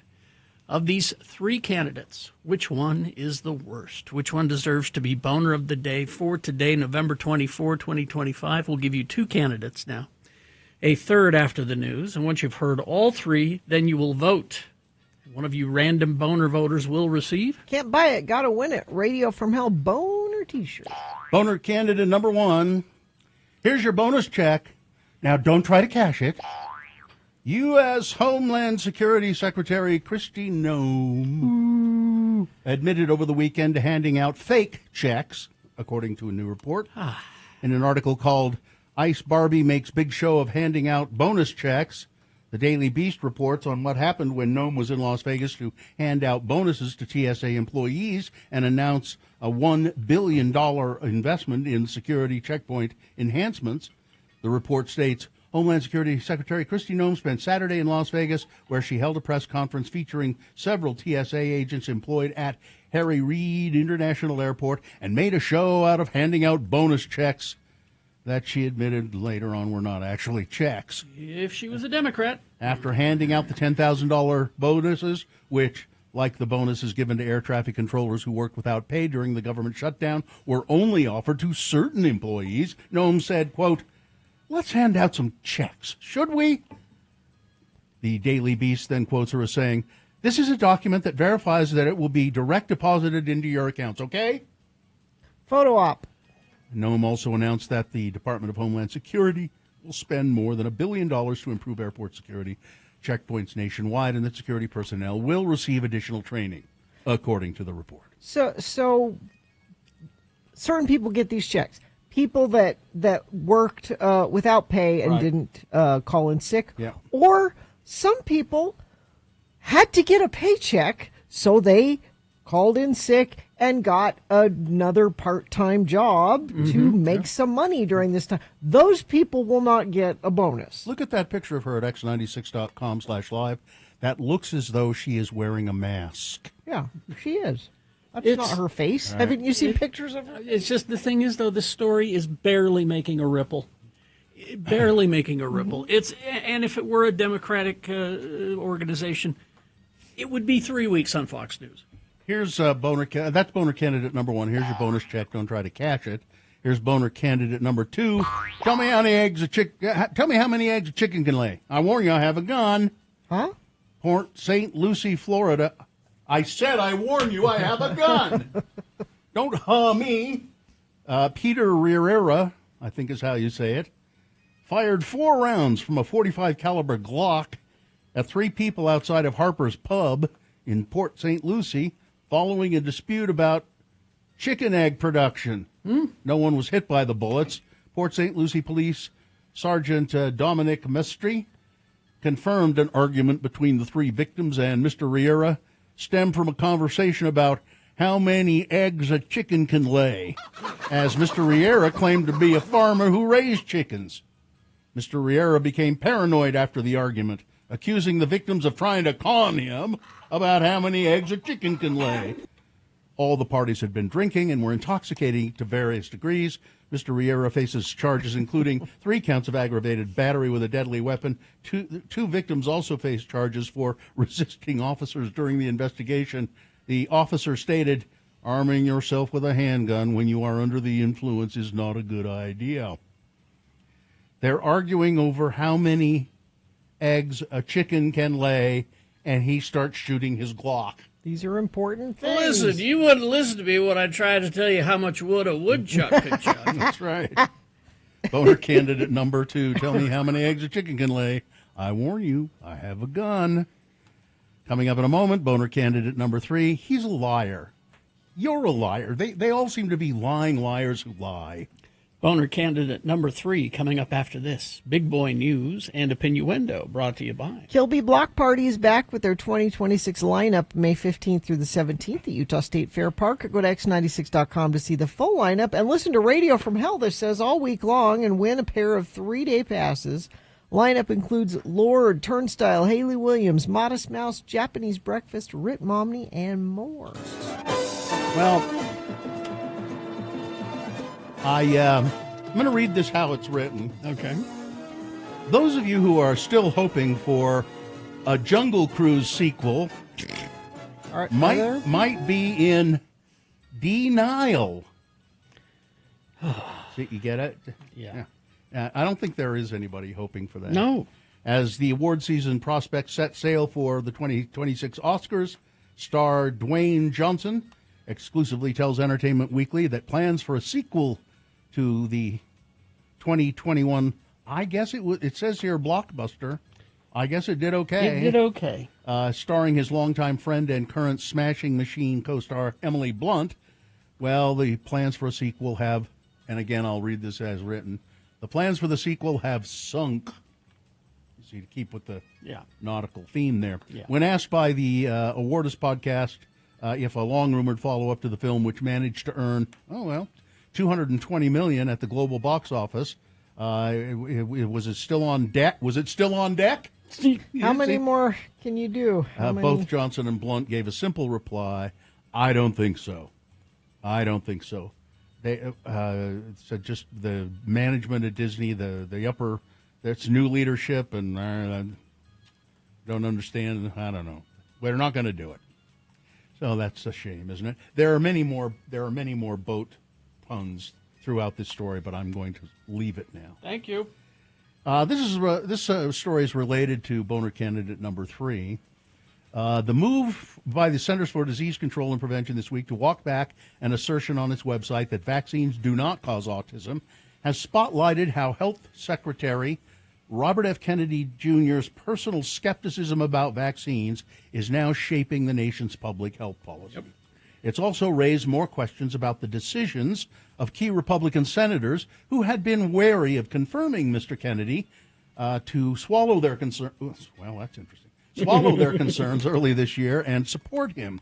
The leading skeptic was Senator Bill Cassidy He's a doctor. of Louisiana, a doctor and the chairman of the Senate Health Committee, who agonized As he should have. over whether to cast the crucial vote to back Kennedy. He ultimately did so, outlining in a speech on the Senate floor a list of concessions he said that he had secured from Kennedy, all aimed at limiting his ability to impose anti-vaccine views on the agency. What did Cassidy say that RFK promised him? He said he would agree to work closely with Mr. Cassidy and have meetings once or twice a week. That doesn't happen.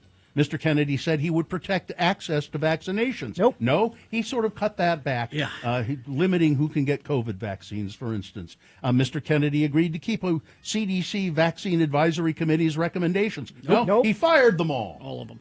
Let's see, Mr. Kennedy agreed that the CDC website would continue to say vaccines do not cause autism. Nope, they changed that too. He also agreed to seek Mr. Cassidy's input on hiring people. Hasn't done that. Hasn't done any of that. Nope. Now, the most fascinating part of the story is the fact that Cassidy agonized over the decision. I wouldn't have. I would have said no right away. Boner candidate number 3 will sort of bring a little bit of this into focus, okay, as it comes. Gina, story for you. Yes. A Washington State resident is believed to be the first person to die from bird flu. Rare strain. Health officials say the risk to the public is low. But not non-existent, but low. The person, an older adult with underlying health conditions, was being treated for bird flu, H5N5, after becoming seemingly the first known human infected by the strain. The person from the Grays Harbor County, about 78 miles southwest of Seattle, had a backyard flock of domestic poultry that had been exposed to wild birds. But the risk to the public remains low, said the statement from the health department. No other people have tested positive for avian influenza. Don't panic. Homeless Utahns who commit petty crimes, like camping in public places, that's a crime, should be forced into the state's proposed mega shelter if they refuse to accept help. That was the Other Side Academy executive Joseph Grenny's message to state policymakers Thursday as he shared his vision for the 1,300-bed shelter planned for Salt Lake City's west side.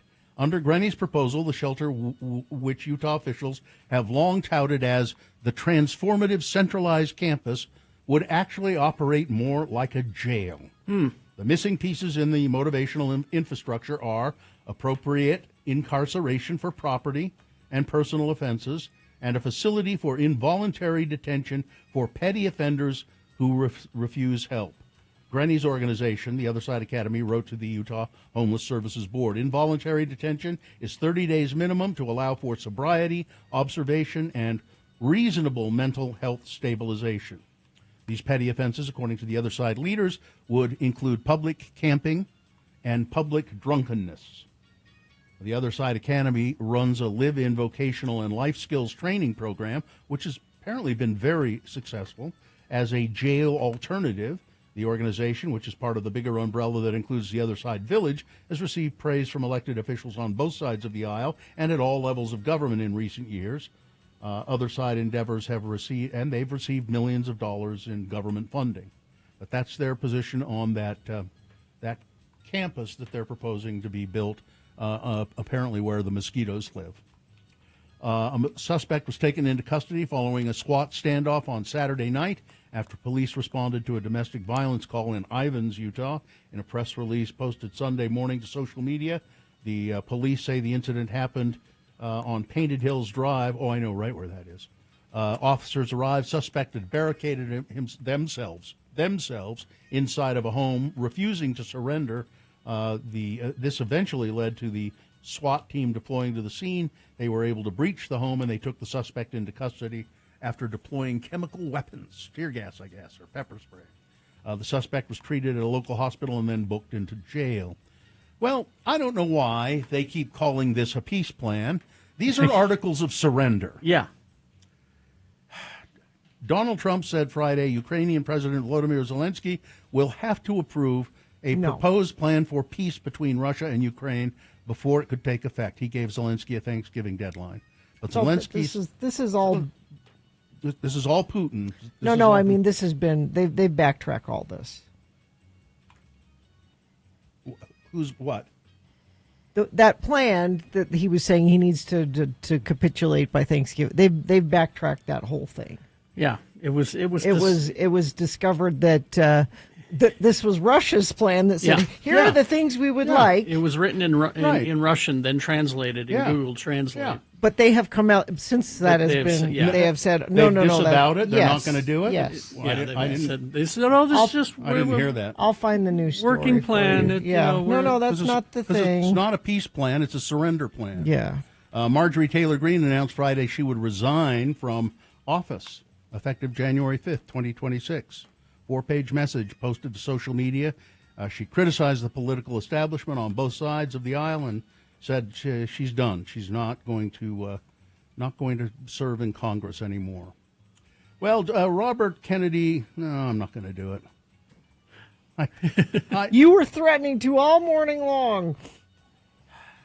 I'm glad you're not. Well, I told you I would leave. I wasn't threatening to all morning long, Gina. I threatened to early this morning, and now I think I will. This is really awful. He is a monster, Robert Kennedy Jr. And this relationship he had with that Olivia Nuzzi is just disgusting. And he has shared things with her, poems he called them, that are incredibly lewd. They're so lewd we can't read them on the radio. Probably, I mean you can't. But the Post has reported and other outlets have reported that Kennedy wrote disgraced political reporter Nuzzi outrageously raunchy poems, and then they go on to quote them. And I can't even read the first part of it. I mean to squeeze your cheeks to force your mouth open, one line says. You can figure it out from there. Yeah. He's gross. He is a monster. And why Cheryl Hines sticks up for him and stays with Carrie, him? I think what you can say, she's as horrible as he is. If he keeps doing these things and she stays with him, she is as horrible as he is. My guess is she's got one foot, if not both of them, out the door. I sure hope so. I think so. Let's see. And then I don't understand this. I thought about making this a boner candidate, but it's just I'm not sure how this even gets in the news or who cares. Candace Owens, I don't know who cares about anything she says, alleges that there was an assassination plot against her that was initiated by French President Macron and his wife. You can't believe anything she says. She says, why? How does this get into the news? That's what I want to know. Why? Because there is no lamestream media. It's all conservative. It's all owned by rich people. Owen said that she said, yeah, she was the one who kept saying that Mrs. Macron was actually a man. Yeah. And now she says, because I've been saying those truths, they've sent out a hit on me and they're going to assassinate me. No, they're going to sue your ass. I don't get why people pay There's any attention There is to no her. liberal media. Well, There's not? I keep hearing that there is. Us. I think it's us. From this day forward, I will not mention Candace Owens once, unless she's assassinated. Then I might, but I don't think I'll ever have to mention her again. Probably not. All right, that's it. Weather traffic. 36 degrees right now. High of 52 expected today. There is patchy fog this morning you need to be aware of. Mostly sunny this afternoon. It'll burn off later. Overnight low 31 tonight. Tuesday, high of 46. Wednesday, 52. Looks like Thanksgiving Day. Sunny and a high of 57. Traffic, let's see. Crash southbound Redwood Road, 72nd South and West Jordan. 2 right lanes are blocked.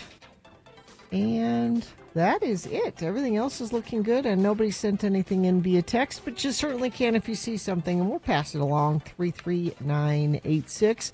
Want to lower your energy bills with a high-efficiency HVAC system and get up to $4,500 back? The tax incentive for a new dual-fuel heat pump is available through January 1st. Go to LarsonHVAC.com/X96. All right, here's boner candidate number 3. He's a liar, you're a liar. They all seem to be lying liars who lie. A Republican senator, the one I was talking about in the news, Cassidy, who said that RFK Jr. would do all of these things. He promised him that he would do these things, that he would not put things that say vaccines cause autism on the CDC website, and he would always meet with him, and he would consult with him about hiring people. So he promised all of those things. Well, Cassidy, who is a physician by training and pro-vaccine, was confronted on CNN's State of the Union about his continued support of Kennedy, even as the secretary has trampled on long-standing vaccine policy. RFK Jr., according to his own family, is causing real damage to the health of the United States, said host Jake Tapper. You don't seem to be willing to criticize him by name at all. Cassidy wouldn't budge. Clearly, you want me to be on the record saying something negative. Of course, it makes news if Republicans fight each other. Bill Cassidy backed RFK's nomination because he said he had assurances that the anti-vaxxer wouldn't mess with vaccine recommendations. Tapper challenged Cassidy on his characterization of Kennedy as a Republican before abandoning his presidential campaign last year. The now secretary and a scion of the Democratic Party's most famous political dynasty had run as an independent. Whatever, Cassidy shot back. I'm all about how do we make America healthy. The exchange went on, Cassidy saying he just wouldn't. He would not condemn Kennedy at all. No. It is stunning to me. That's how they do it. It is stunning to me that he would be that way. It's boner candidate number 3. Let's review the first 2 and vote. Boner candidate number 1. Here's your bonus check. Oh, don't try to cash it. U.S. Homeland Security Secretary Kristi Noem over the weekend handing out fake checks, according to a new report, bonus checks. It's a photo op. Yeah, it's just a photo op. It's a TV show. Boner candidate number 2. Tell me how many eggs a chicken can lay. I warn you, I have a gun. That's self-explanatory. And boner candidate number 3. He's a liar. You're a liar. They're all lying liars who lie. All right, let's get to voting. All you need to do now is decide which one of these 3 candidates is the worst in your mind. Which one deserves to be boner of the day for today? 1, 2, or 3. Remember your candidate number, the one that you think should win. Put that single digit in the message of a text. Then you text that to 33986. Here they come. Or you can call Katie in the producer's booth. She'll take your live voice vote at 877-602-9696. Or you can go online, x96.com. Look for the box that says Boners, November 24, 2025. Click and vote. If you don't see that box, refresh your browser. It'll appear. Click and vote. You got less than 4 minutes to get your vote in. This is Boner of the Day. Let's go. Let's vote. BigOTires.com. Yeah, Big O Tires. I had a great experience there on Saturday. Did you make your appointment online? I did indeed at BigOTires.com, and I'm going back in briefly today to get my windshield wipers. But Big O is having a sale, and they asked me about it when I went in there. I said I need to get 4 new tires for this car, and they said, "Oh, would you like the buy 3 get 1 free on the Big O brand Why tire?" wouldn't you want I that? said, of course. Yeah. And that's really a great deal. Saved me a lot of money. The Black Friday sale is on through December 7th at Big O Tire. They've got winter tires available and other accessories like shocks, struts, lift and level kits, truck tires, trailer tires, all kinds of stuff that you need. And they do alignment. So they align, when they put the new tires on, they say, you want an alignment with that, right? Yep. Yes, indeed, I do want an alignment with that. So if you want a great deal on tires and other services for your car, go to BigOTires.com. They're the team you trust.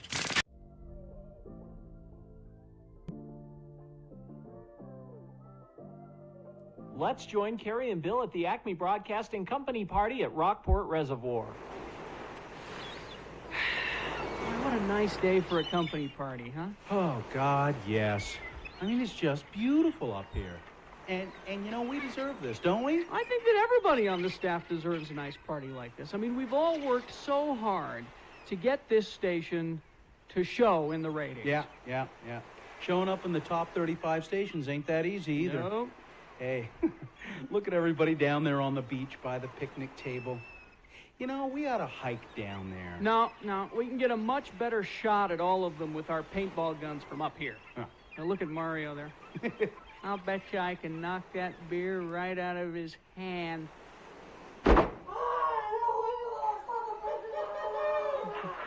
Good shot. hey, they can't see us up here, can they? Well, apparently not. Hey, listen, see if you can splatter the side of Bessie with a volley of that green paint you got. Righto.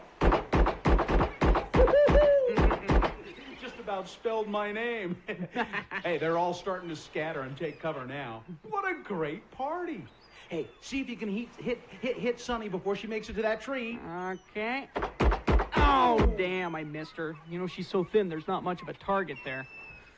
Hey, what's Ed Acme doing? Well, it looks like he's pushed over the picnic table and he's using it as a barrier. Get out your binoculars. Got him. Oh, my God. That's a 30-30 he's pulling out of his knapsack. Oh! And it looks like he's got a bead on us, too. That was too close. Godfrey! Jeez, everybody else seems to be packing heat, too. Look at that. Mario's gunning back at us with some kind of flare gun. Whoa! Gee! All right, Sonny thinks she's going to hit us clear up here with that little pistol of hers. Oh! Oh, but Acme's really got us pinned down with that thing. Well, then I guess it's a good thing I brought this to the company party, isn't it? Oh, an Uzi. Yeah. Bill, you the man. Oh, God, what a great party.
Big W's.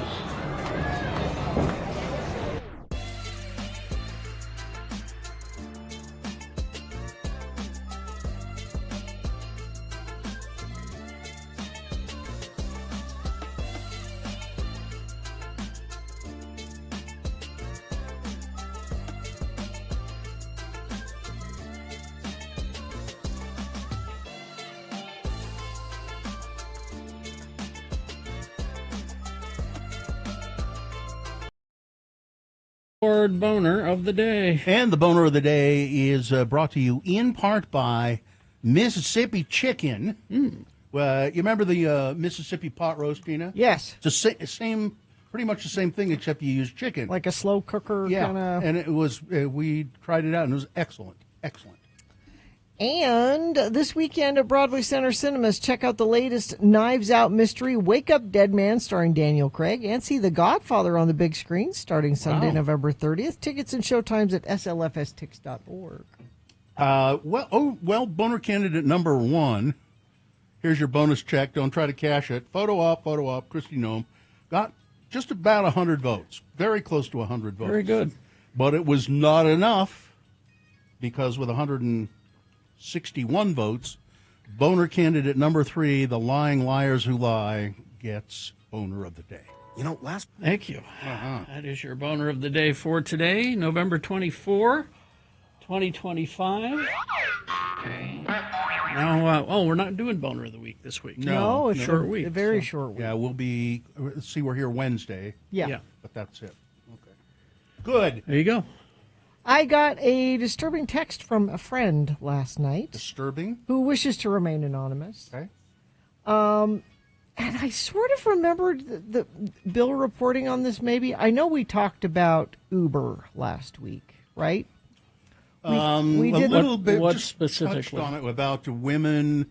Yeah. Being able to, you could request a woman driver. Yeah, Uber says following a successful pilot of their program allowing female drivers and riders to choose only to be paired with women, they're expanding it to 26 cities, including Salt Lake City. Mm-hmm. So it's women preferences. And I bring that up because we need to be more aware that that is an option. You had a really good point about that, too, as I recall, Gina. We did talk about it.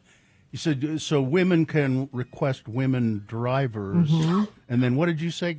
But can women drivers request only women? Correct. I think it should go both ways. Yeah. Well, I want a woman driver. But my friend texted me last night, and she said she wants to remain anonymous, but she said I had a scary situation with an Uber driver last week. I'm okay. I was able to get out, but I was assaulted. Wow. He pulled my arm toward him, tried to kiss me, and when I resisted, he licked my face. Whoa. Police, crime victim unit, DNA swab, tons of Uber safety conversations, but the kicker is a call from a female detective who handles sexual assaults said that in Utah, it's only considered a misdemeanor disorderly conduct, what happened to her, and they just have to pay a fine. That's... I asked about Uber and Lyft doing background checks. She said they do, but misdemeanors are not flagged, only felonies. So there's probably other perpetrators, and technically this guy can go back out and drive Uber tomorrow. She said it wasn't late, but it was dark. I had been drinking, but I wasn't drunk. But, doing the right thing, not driving, calling an Uber. But I just wanted women to be aware, if you're by yourself calling an Uber, that Salt Lake City has this option. Well, Lyft has had this feature for a while. Ask for a where woman. you can ask for a woman. Yeah. And I don't use Uber. I use Lyft exclusively. I use Lyft as well. Yeah. But part of the problem is, you can get a Lyft in 5 minutes generally. Mm-hmm. But if you ask for a woman, it may be 20 minutes. It may take a while, yeah. But how is that possible that a man can grab your arm, that is pull you toward him, and lick your face, and that's a misdemeanor? And that's a misdemeanor. That's a problem.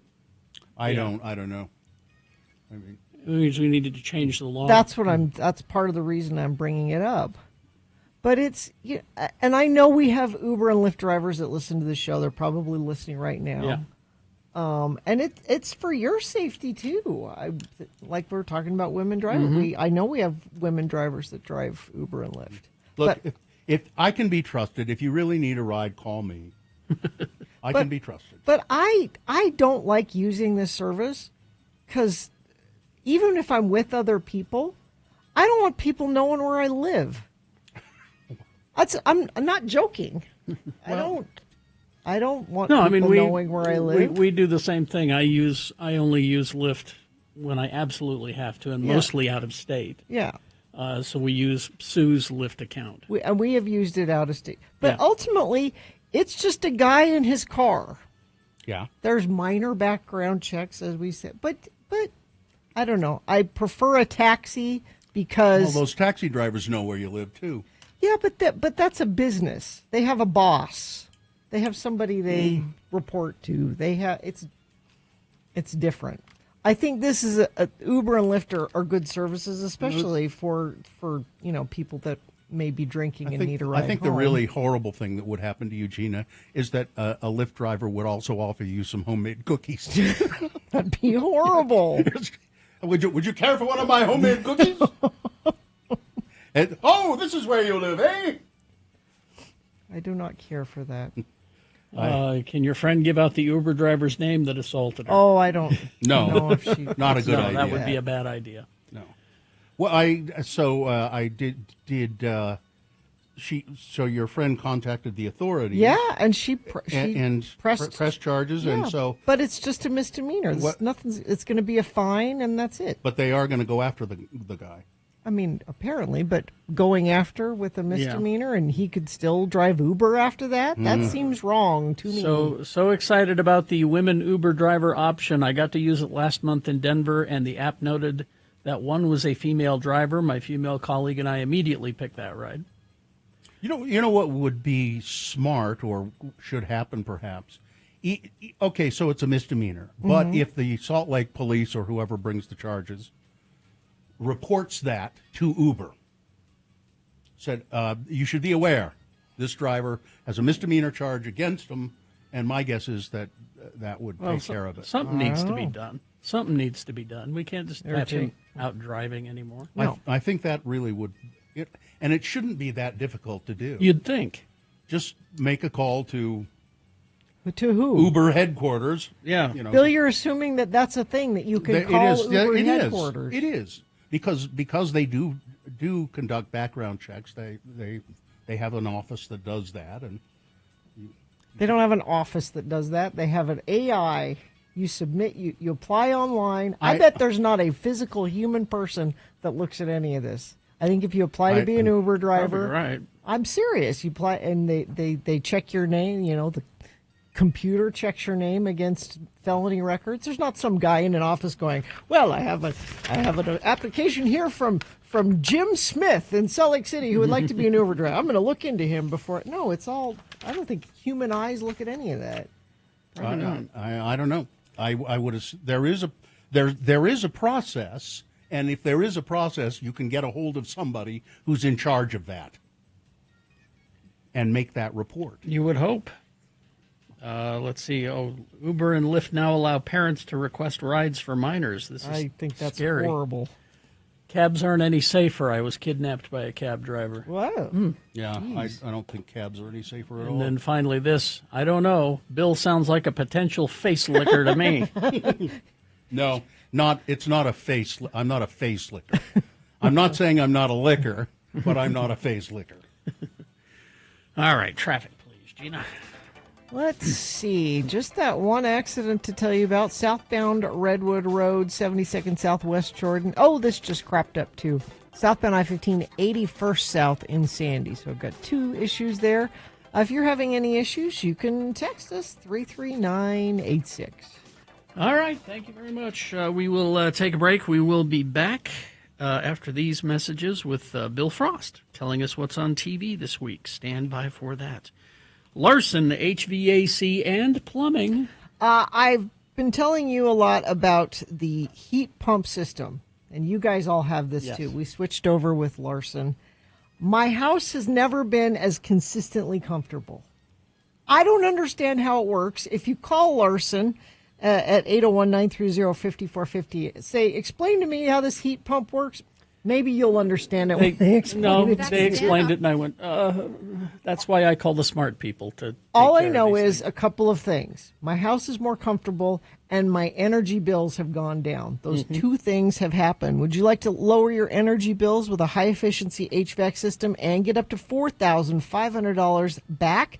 The tax incentive for a new dual-fuel heat pump expires on January 1st, so now is the time to upgrade to the most energy-efficient system possible. We trust our friends at Larson HVAC and Plumbing. They fix what needs fixing and don't sell you things you don't need. Right now, X96 listeners can also save an extra $496 on a dual-fuel heat pump until the end of the month. That's $5,000 in savings. Go to larsonhvac.com/X96 or call 801-930-5450. Vaxildan, our radio pup, finally has a sponsor. It's Zero Res, and this time of year brings a lot of dirt and things through your house, damaging your carpets. Vax says book your carpet cleaning appointment today. Not only do you get the 4th room free, but your animals will thank you with extra love. Go to zerores.com today.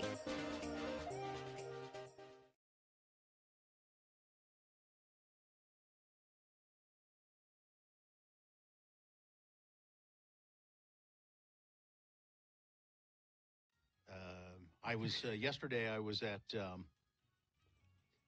I was at a business. Well, I'll tell you, I was at a business called Total Health and Fitness, who I believe we're going to be doing some commercials for.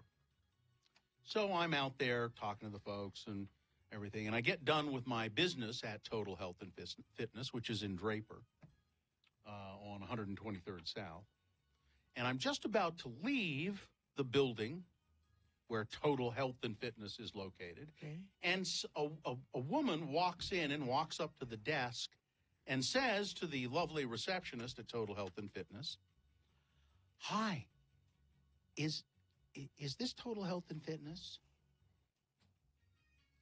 To which the receptionist, being a nicer person than I am, said, "Why, yes, it is." And that the woman said, "Oh, okay, good. I'd really like to apply for a job." Now, if it had been me as the receptionist, when she walked in and said, "Is this Total Health and Fitness?" And I probably would have been nice to a point and said, "Yes." And when she said, "Oh, good, I'd like to apply for a job," I would have said, "Don't bother." Exactly. Because you apparently can't read the signs all over the building. You didn't read the big sign over the door before you walked in. You didn't see the sign on 123rd South, blazing across the building, Total Health and Fitness. You didn't see that anywhere. I just as soon you not apply for a job. Thank you. Goodbye. You think she was being ironic? Because the signs were everywhere. No.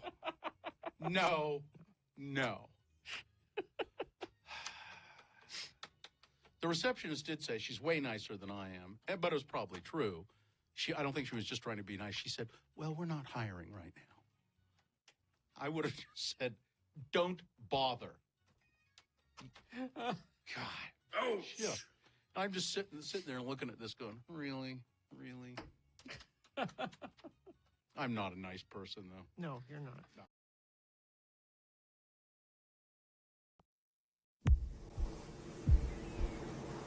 The sense of summer, barbecues, days at the beach, with your buddies, the smell of a man, a cologne that says, "I am a man. I am all man. I am very, very manly, dude." Radio from Hell brand beer scented cologne. A little one-on-one b-ball at the playground, or working all day on your car in the hot, hot sun. A man wants to smell like a man.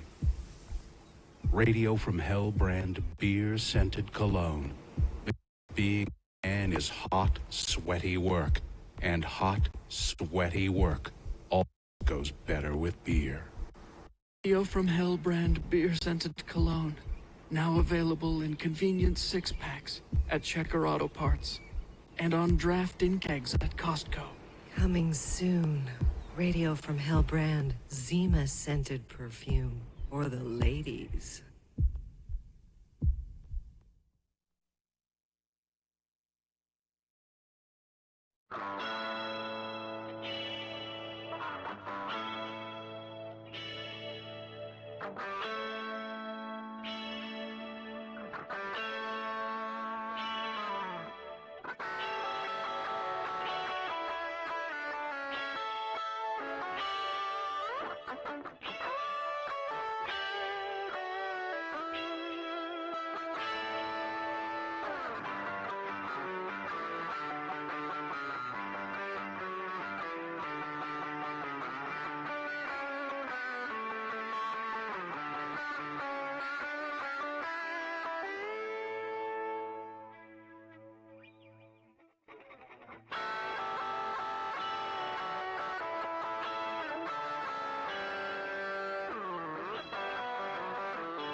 Like Higgins did in Syracuse, who says he just loves television so much in Syracuse. In Syracuse.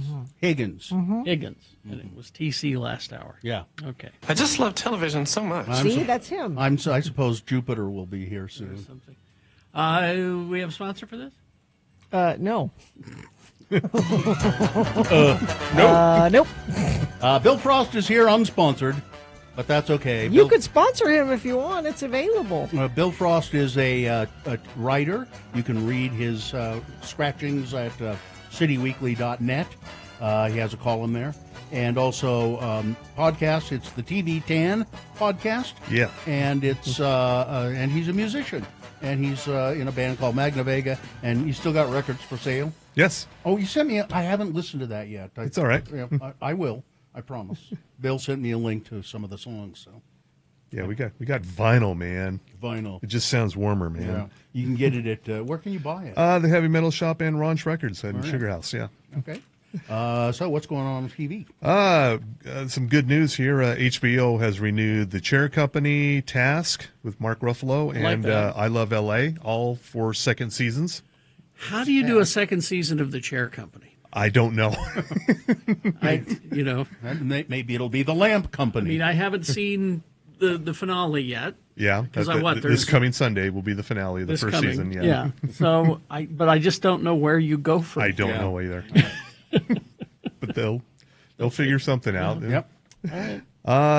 Tonight you can watch the Everybody Loves Raymond 30th Anniversary Reunion Special. I mean, isn't everybody dead except for Raymond? Well, no. And his brother's still around. Brad Garrett's still around. And the wife, Patricia Heaton, still around. And probably the kids. The kids are all grown. It's just the grandparents. So no Doris Roberts or Peter Boyle. The funny ones. Yeah. The ones who carried the show, pretty much. Yeah. So that's tonight on CBS and Paramount Plus. And tomorrow we have another season of Is It Cake? Holiday Edition.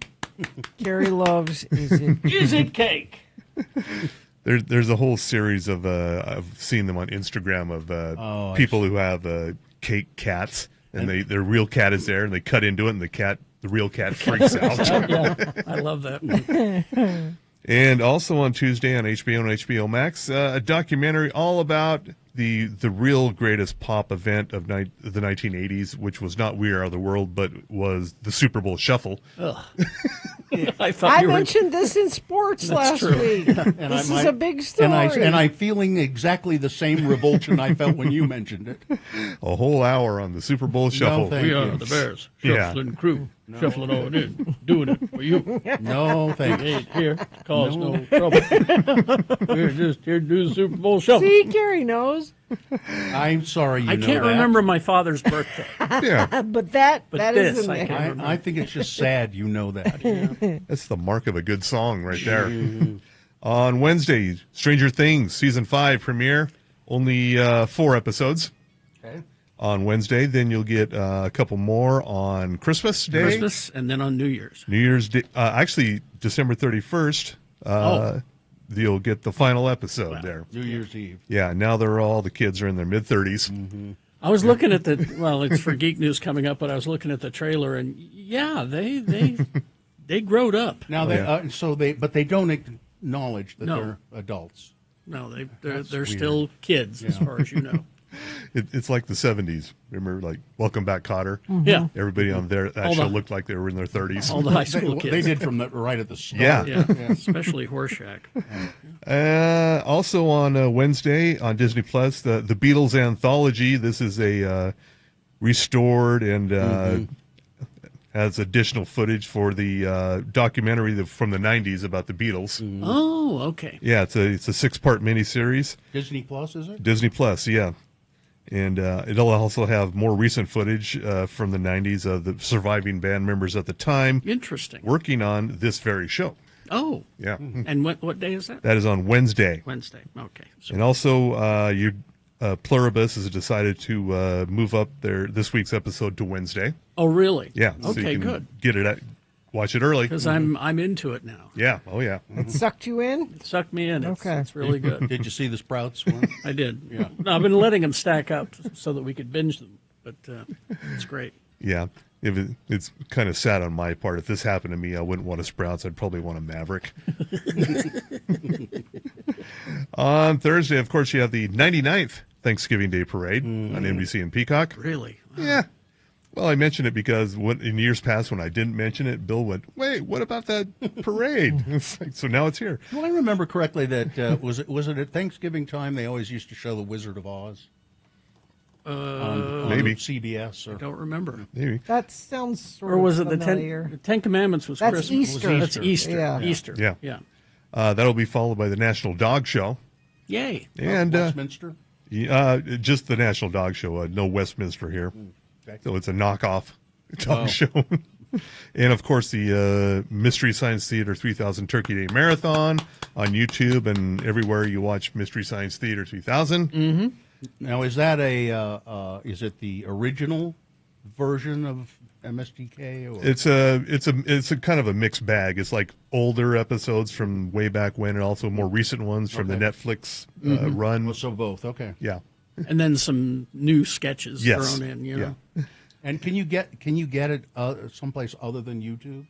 Yeah, it's pretty available out there. It's there's several like on those freebies. It's like Pluto. I think it's a whole Pluto channel. or Tubi. Yeah, there's a whole channel. Yeah. It's running 24/7. Yeah. Oh, okay. Yeah. It's not as hard. You don't have to circulate those tapes anymore. No, you don't. On Friday, this is strap in for this title here. It's a Family Guy, Disney's, Hulu's, Family Guy's, Hallmark Channel's, Lifetime's familiar holiday movie. Oh. It's a special on Hulu.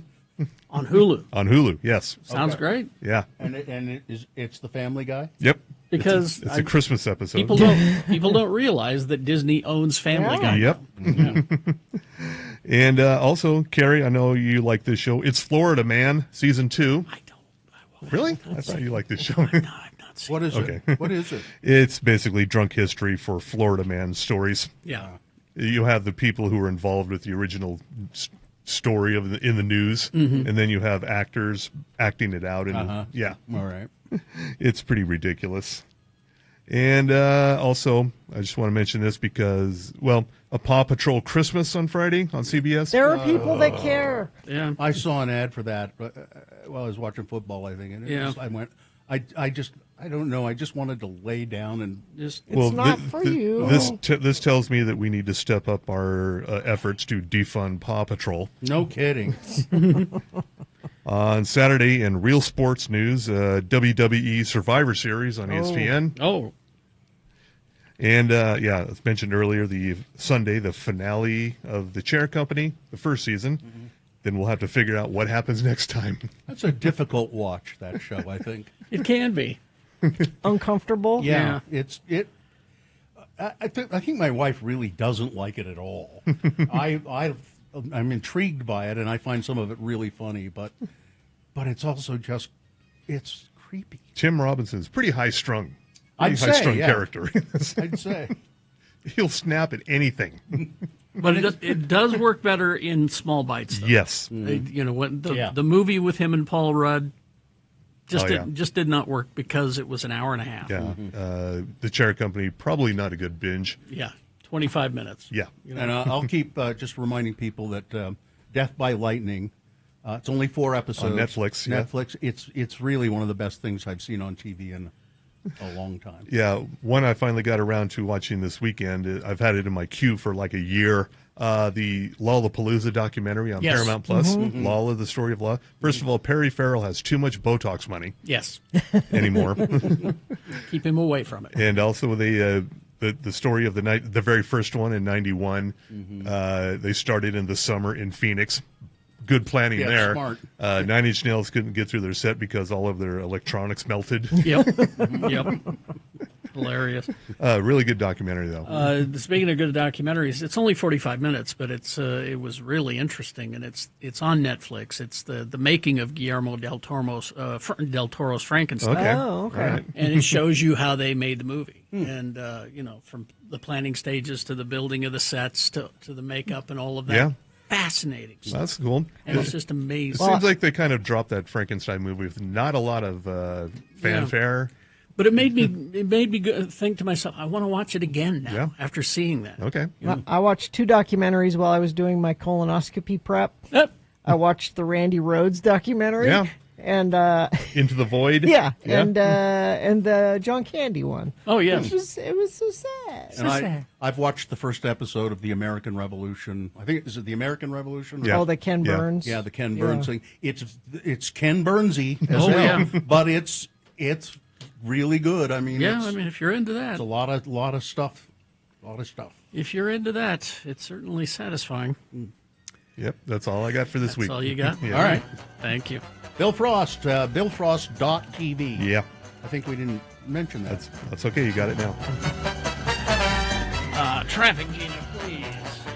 Crash southbound I-15 just north of Main Street in Lehigh. 2 left lanes are blocked. Crash southbound Bangor Highway 134 south off to the right shoulder. Crash eastbound I-80 Wright Brothers Drive in Salt Lake, right shoulder there. Crash southbound I-15 81st south in Sandy, right shoulder affected. And southbound Redwood Road 72nd south in West Jordan. That's your traffic. All right. Thank you very much. Beat Gina coming up after these messages and a song. It's a multiple choice pop culture trivia. Your chance to win a fabulous prize. What do we have? Oh, it is a fabulous prize. This is a 3-day pass to the Kilby Block Party. Whoa. The Kilby Block Party passes. 877-602-9696 is the number to call to play Beat Gina right after these messages and a song. Did you 848. Nick, your buddy, Nick, your pal, is here in the studio. Why are you here? Well, I've been filling in this last week, helping Thank you. out, doing everything that I possibly can. You and have? I know it's Okay, go. it's dismal the amount of work that I bring when I know. put in my all. Yeah. So, I realized recently everything in the entertainment industry is swapping over to AI, right?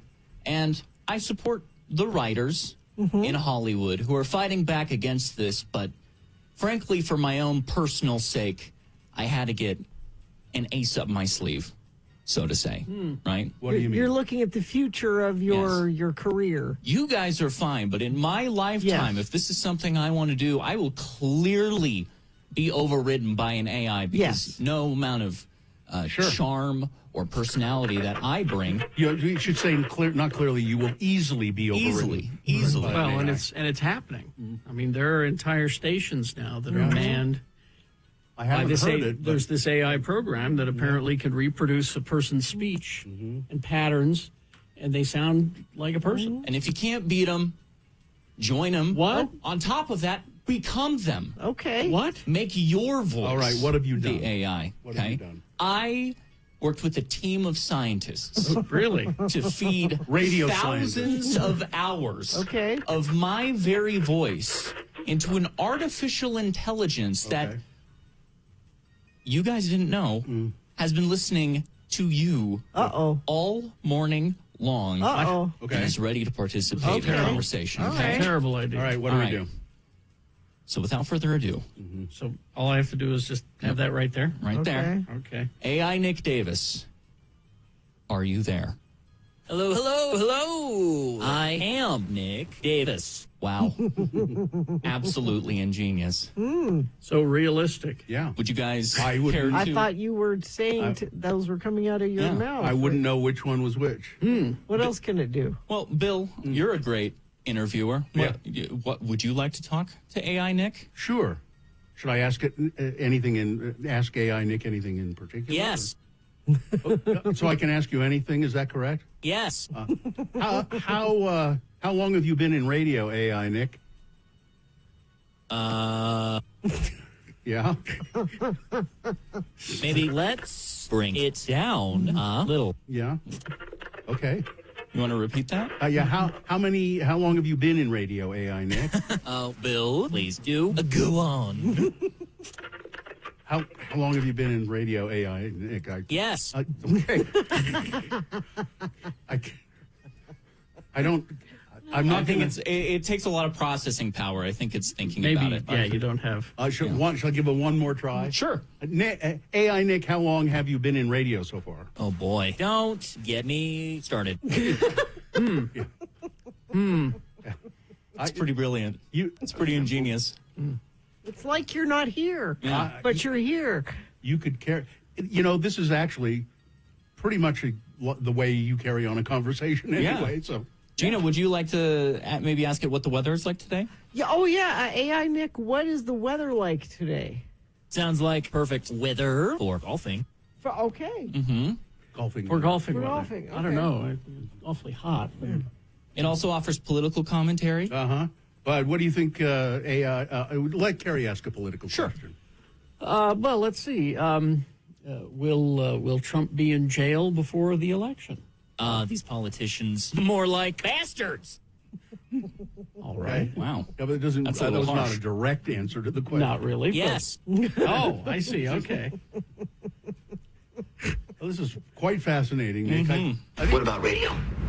You'll have to take radio the way it is. Thank you, listener.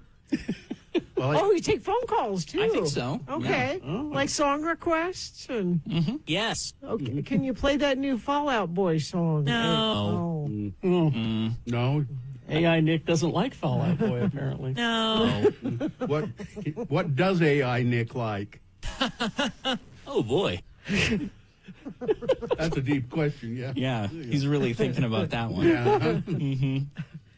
I mean, this makes me nervous. Yeah. You know, this is seamless. This is here to People threaten will your not job. know. Yeah. This doesn't. I think this is great because for what little we pay you, we can stop paying you and just use AI Nick. AI Nick, what's been going on in the celebrity news lately, huh?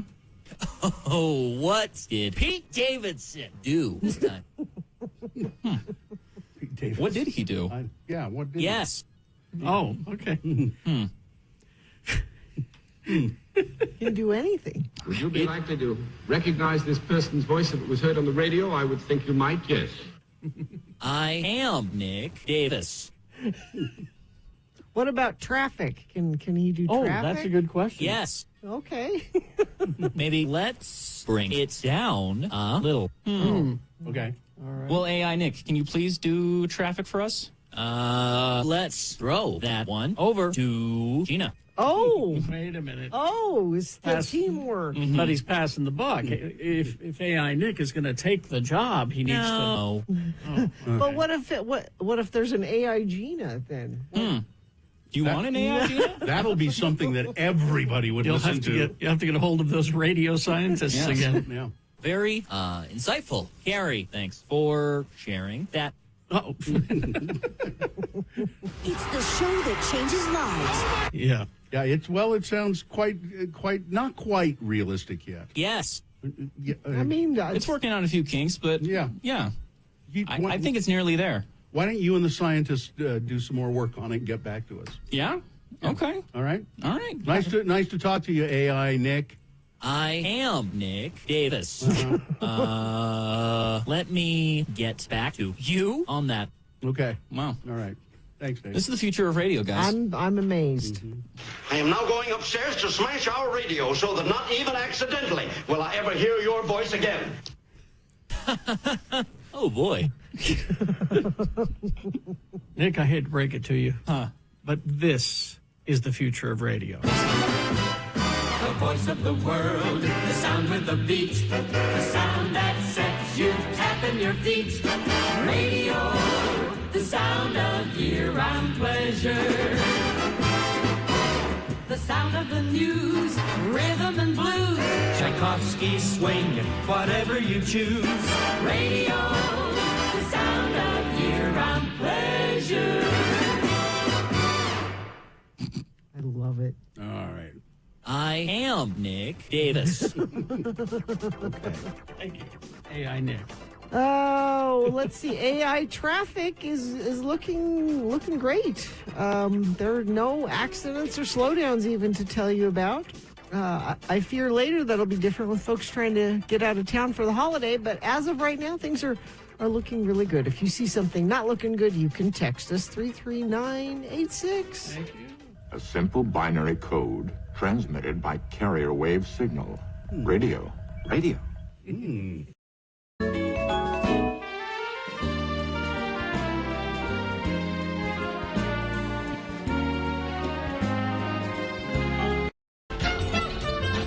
I'm Beat Chino announcer Johnny O. With this word, before we get to our game, yes, it's National Sardine Day. Oh, sardines, luxury in a tin. Luxury. Elevate your evening ritual. Sardines aren't just a snack, they're a culinary experience. Hand-packed in velvety extra virgin olive oil and touched with a hint of lemon, these silver beauties are ready to shine. Wow. Serve them atop toasted sourdough with a swipe of salted butter. Toss them into a midnight pasta or enjoy them straight out of the tin with a glass of crisp white wine. Wow. Sardines, wild caught off the coast of Portugal or somewhere. Preserved in premium extra virgin olive oil, the ultimate pantry luxury. Upgrade your pantry today with sardines and celebrate National Sardine Day. And now, here's a man who never met a sardine he didn't like, your host, Kerry Jackson. I do love a Caesar salad. I love sardines. Pantry luxury are two words I never thought I'd hear Pantry together luxury. next to each other, but there you go. The randomizer has picked a contestant. Gina, you'll be going up against Kurt today. Kurt, are you there? I am here. All right, Kurt, we're going to toss a coin to see who goes first. It will give you an advantage in the game if you call it correctly, heads or tails. Let's go heads today. All right, let's see what happens. It is heads. Oh, you're one step closer to winning these Kilby Block Party tickets. They're back with their 2026 lineup May 15th through the 17th at Utah State Fair Park. You can find all the information at x96.com. Kurt, for my record keeping, is that Kurt with a K? It is Kurt with a K. Thank you. All right. Kurt, the first question is for you to answer on your own with no interference, multiple choice, pop culture trivia. If you get it correct, you get the point. If not, Gina's been paying attention. She's going to answer it correctly and steal the point away from you. And we'll go back and forth like that until one of you gets 3 points. All right. Now, because I have leftover trivia from weeks past, we'll go through that today. Okay. So we'll start with, we've got 3 Rocky trivia. You know, the boxing movie, Rocky. All right. Kurt, who helped train Dolph Lundgren to make sure he was in the right shape for Rocky IV? Who helped train Dolph Lundgren? Was it 1, Rocky Horror, a creation? Was it 2, Charles Atlas? Was it 3, Arnold Schwarzenegger? Or 4, Mike Tyson?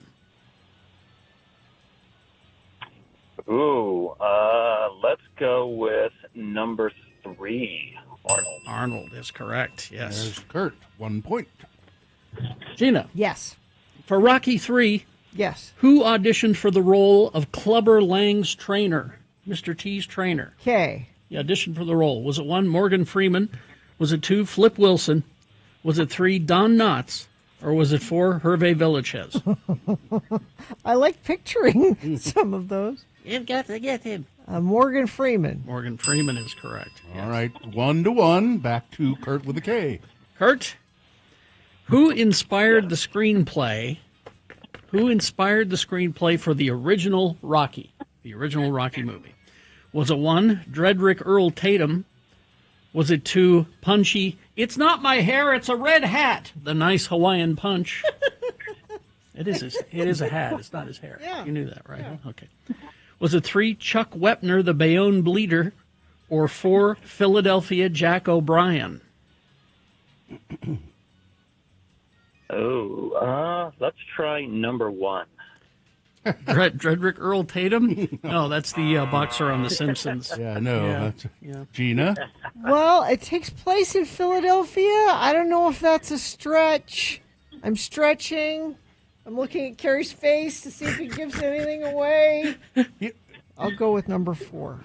Oh, No, it's the Bayonne Bleeder. Yeah, I purposely picked You Philadelphia. did, didn't you? Because, sorry. All right, that's 1-1. Gina controls the question. All right, we're out of Rocky questions, so let's go to... Apparently Kurt's having a swim while he's listening. Something is going on with him. Can you roll up your windows? Or anyway. It's just noisy. Kurt, I'm going to turn your phone off for a second. You're there, or you were just... You're there. Yeah. Just we're tired of hearing the noise. Car noise. Yes. Leonardo DiCaprio trivia. Okay. Gina, when he was just 10 years old, his agent suggested that Leonardo DiCaprio do what? Okay. Was it 1, change his name to Lenny Williams? Mm-hmm. Was it 2, learn to sing and dance so he'll be a triple threat? Yeah. Was it 3, if they ever make a movie about the Titanic, don't do it?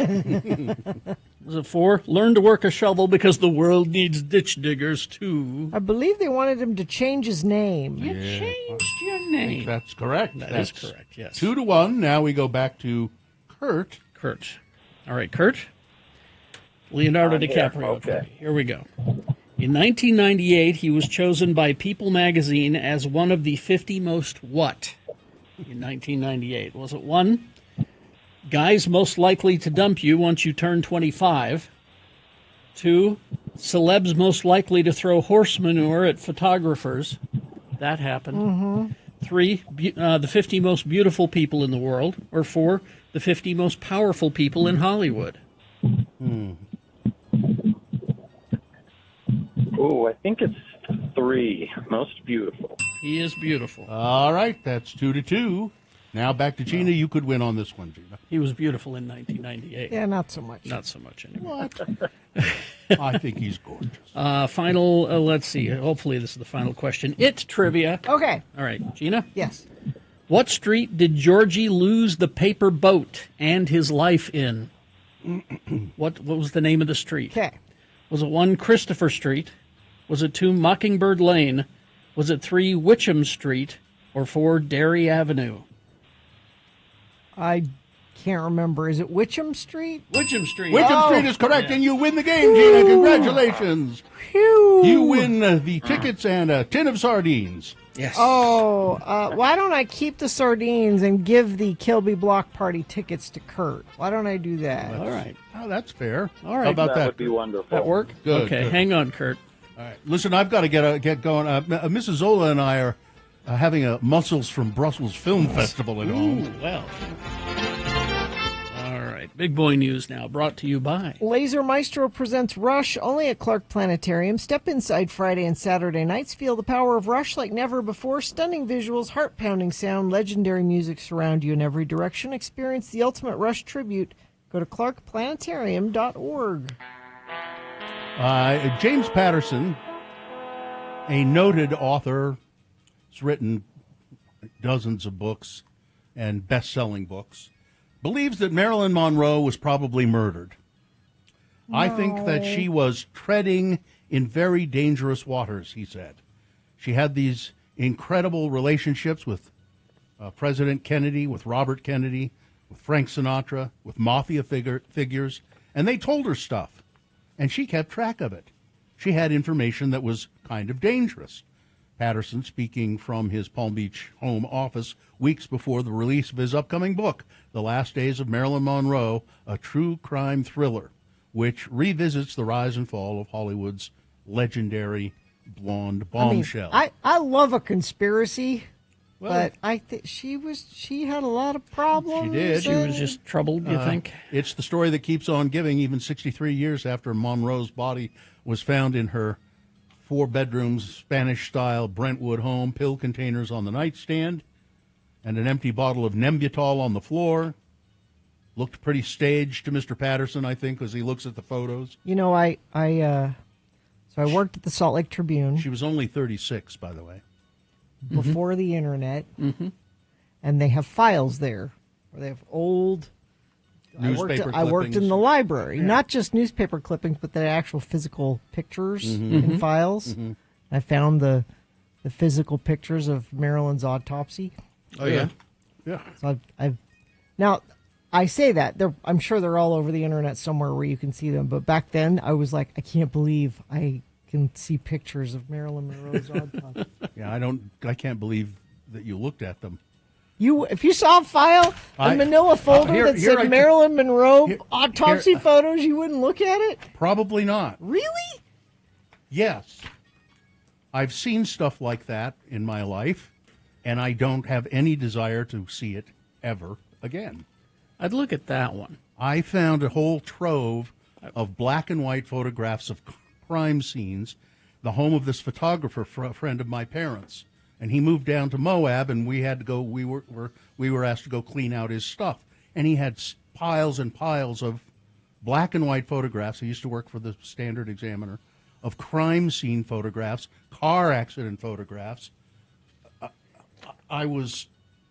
It affected you. I was just stunned. But see, that stuff I wouldn't want to look at. I couldn't. But she wasn't in an accident or anything like that. And what it said was there was writing on the back of it, and it said she was just as beautiful. Like it's weird because they weren't autopsy photos like you could see like them cutting into her or anything. It was just her on a slab before they said she looked like she was sleeping. I don't want to look at dead people. I just don't. The United States and Ukraine are set to continue work on Monday on a plan to end the war with Russia after agreeing to modify an earlier proposal that was widely seen as too favorable to Moscow, really. You think? The two sides said in a joint statement that they have drafted a refined peace framework after talks in Geneva on Sunday, although they did not provide specifics. The White House separately said that the Ukrainian delegation had told them it, quote, reflects their national interests. That's what the White House says, they said. I wouldn't put any faith in that at all. And addresses their core strategic requirements, although Kyiv did not issue a statement of its own. It's not clear how the updated plan would handle a host of issues, including how to guarantee Ukraine's security against ongoing threats from Russia. The United States and Ukraine said that they would continue intensive work ahead of Thursday's deadline, although U.S. Secretary of State Marco Rubio, who led the American delegation during the talks, was flying back to Washington late on Sunday, which doesn't really indicate that they're going to be working on it really hard. Donald Trump has kept up the pressure on Ukraine to reach a deal. On Sunday, he said Ukraine had shown zero gratitude again for American efforts over the war. How many thank yous do you want? He wants it all. He wants all the thank yous. As a matter of fact, let's see if I can skip to this story, which I thought was sort of telling about Donald Trump. Oh, maybe I didn't put it in the file. I'll give it to you next time. 50 of the 303 school children abducted from a Catholic school in north-central Nigeria's Niger State have escaped captivity and are now with their families. That brings relief to many distraught families after one of the largest school abductions in Nigeria's history. The kids ages 10 to 18 escaped individually between Friday and Saturday, but there are still a total of 253 school children and 12 teachers still being held by kidnappers. The family and friends of 29-year-old August Beckwith have nothing but memories to think about while searching for him. Family friend Kaylee Knight has been there since the beginning. My brother Reed was obviously best friends with him in high school, so I grew up with August all the time. We lived right by each other, said Knight. August suffered a traumatic brain injury back in high school when he was playing football, and he was laid up for 2 years, and that's kind of when things started to go south with him. His life has not been easy. He has a difficult time communicating. He did some DoorDash and Uber, but anyway, he's been missing since November 17th. He went missing near the University of Utah, had no phone with him, no money. Nobody knows where he is. He's on the autism spectrum. He's nonverbal, and probably he could get very far. Probably experiencing a mental health crisis, or somebody would take advantage of him. Perhaps you don't know. This is the story I was looking for. Here it is. Speaking to Politico, a prominent Republican pollster, Patrick Ruffini, says it's not enough for the Trump administration to talk about gas and groceries. The cost of living crisis has caused a rift in the Republican Party, as have issues with the release of Jeffrey Epstein files and health care problems. Mr. Ruffini believes the toughest challenge now is getting Donald Trump to focus on something. You can't just talk about gas and groceries. You have to talk about health care and housing, too. It would probably be very nice to get Donald Trump focused on affordability. I think the problem right now is a lack of focus. I don't know if it was this guy, somebody else said, here it is. He just wants to burn everything down. He doesn't really care what's going on. No. He just wants to be the center of attention. That's 1,000% true. I don't think he has any motivation right now other than arson. Other than he's other not than himself. That's how it's always been. That's how it's always will be. He does just not wants care to be about anybody. Yeah, wants to be the center of attention. The Cracker Barrel CEO, shareholders voted to keep the company CEO Julie Fels Massino in place despite a debacle, if you prefer, over the company's logo. Remember all of that? Yeah. It continues to hurt sales, apparently. Really? But they've decided that should we go to Cracker Barrel for they're lunch? keeping her on.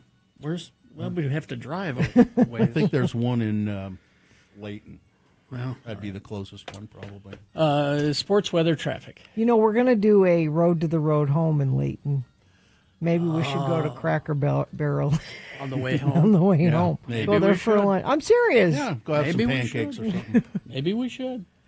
Quarterback Ryder Lyons, one of the highest-rated football players BYU has ever landed, is going on a Latter-day Saint mission to Orlando, Florida, before suiting up for the Cougars. Tight end. Did he learn how to speak Floridian? Floridian, yes, he had to learn the language. Yes. Tight end Brock Harris, another highly rated player, is going on a church mission to Spokane. Had to learn how to speak Spokane.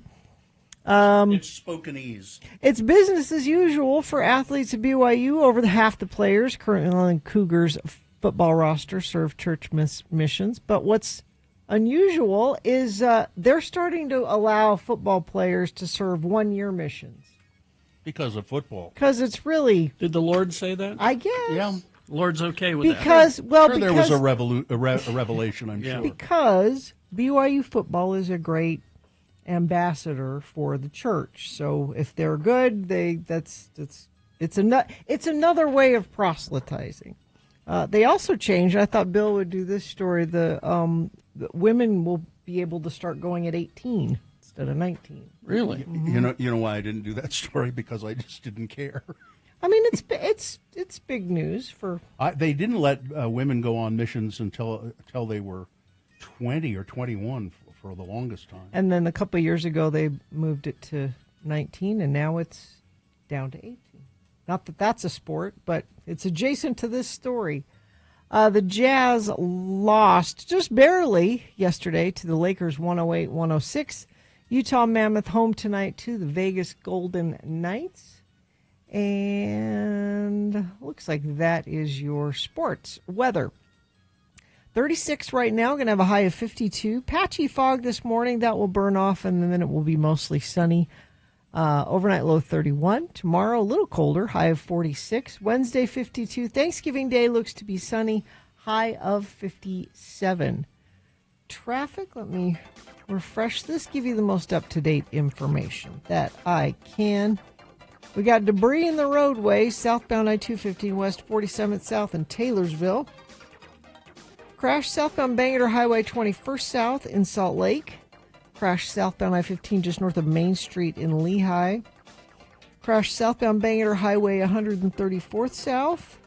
And we have lots of people texting in about where the local Cracker Barrels are. There's one out by the Maverick Center, apparently. Yeah. And pointing out that you don't use sardines in a Caesar salad, you Yes. use anchovies. They're little fish. Yeah. They're little fish in tins. An I'm easy sorry, mistake to make. Surprise your loved one with a board game from Haster Games. The new tabletop game might just inspire your family to turn off the devices, enjoy each other's company. Haster Games, 6831 South State. All right. We will take a break. We'll be back after these messages with some geek news for you. And then just after 9 o'clock, it's the Boner recap game. Easy to play, easy to win the prize. Be ready for that coming up. Listen to Yes. You went to the rodeo. I did. My cousin Jubal, his son Rowdy, was representing the great state of California in the National High School Rodeo Championships, which what's his specialty? saddle bronc. Saddle, not bareback. No, saddle bronc. I don't think they do bareback in high school. But it's called the National High School Rodeo. There were people there from Canada, from Mexico. Those are from nations. Australia. Yeah, those are nations. That's from New Zealand. Mm-hmm. And next year, Italy's going to be there. Now, Rowdy's event is saddle bronc, and you don't bring your own animal for that, obviously. No. But if you are a team roper or a barrel racer, you got to have your own animal for that. You can't rent them? I mean, you can, but you probably want your own for that. So that means people from Australia and New Zealand were flying their horses to participate in this, to the tune of like $6,000 a pop to fly your animal. Just think if you're a polo player. Yeah, I mean, you have yeah. to do the same thing. All the time. And I think some of the countries that sent people, they're not expecting people to pay that. They help them do that. But so how was it? Well, so first of all, I went up with the Sainted Mary Claire, and she said, let's stay at the Little America because it's close by. They have the original Little America up there. And you guys know the story about how the Little America started. I don't know. Earl Sinclair needed some place to. No, he was working at a sheep ranch in Wyoming, and there was a horrible blizzard snowstorm. And he got stuck in the blizzard and had to ride it out in his truck. And he said a prayer to God and said, if I make it through tonight, I will build a hotel right where we stand. Because where the Little America is makes no sense. It is. I've always thought that. What do you mean it makes no sense? It's right on I-80. It's in the middle of nowhere. It's so anyway, we're going to stay at the Little America. Well, she had a friend who also had a grandson that was participating in the rodeo who went there a day earlier and said, well, I'll stay at the Little America. She called my mom and said, we left, and you also should not stay at the Little America. It's that bad. So there's a Hilton hotel in Rock Springs. By the way, get ready for Earl Sinclair's phone call, Katie. Well, then we might get a Hilton call too. Rock Springs. So Mary Claire goes online to make a reservation at the Hilton there, and she's looking at the reviews, and it's good review, beautiful, newly renovated hotel. This is great. And the third review down says there's bed bugs in room 202. Now, my mom, not just taking that at its word, called the hotel and said, I read online that and the manager that answered the phone said, thank you for calling and asking about that, because people can put reviews of anything they want, and they can't do anything about that. By the way, I'm going to need another break to actually talk about the rodeo because we're almost out of time. But the manager said, our newly renovated hotel doesn't have screens. So if people open the window, there's flying bugs and things that come in. And this woman brought a bug up to the front desk and said, look, I have a bed bug. And the lady's like, that's got wings. That's not a bed bug there. So, long story short, we stayed at the Hilton, which was nice and did not have bed bugs. I still think you should have stayed at the Little America. It apparently was not. History and tradition. So you go on the word of your mom's friend. Yeah. Yeah, I'd want to find out for myself. And then we ate at a brew pub there in Rock Springs and ordered onion rings. Mm-hmm. And they brought out the onion rings, and my mom and I are eating the onion rings. And my mom said, I don't think I've ever had a bad onion ring. Usually an onion ring is pretty. It was a bad onion ring. Usually you can do pretty well with an onion ring, know. but yeah. So we. Hey, there are bed bugs in these onion rings. So we ate there at this because I'm like, well, this is the food I'm going to have, so I better eat it. Then we get to the rodeo, and if you go to my Instagram page, I have a picture of this. They had food trucks there, and guess what food truck they had there? Steak Bed bites. bugs? Which one? Steak fries? Steak bites. Steak bites. I could have had steak bites for dinner at the rodeo, but I had already eaten the bad onion rings at the brew pub. You know what they do? How they make the steak bites? It's just when an animal goes down. No, that's not.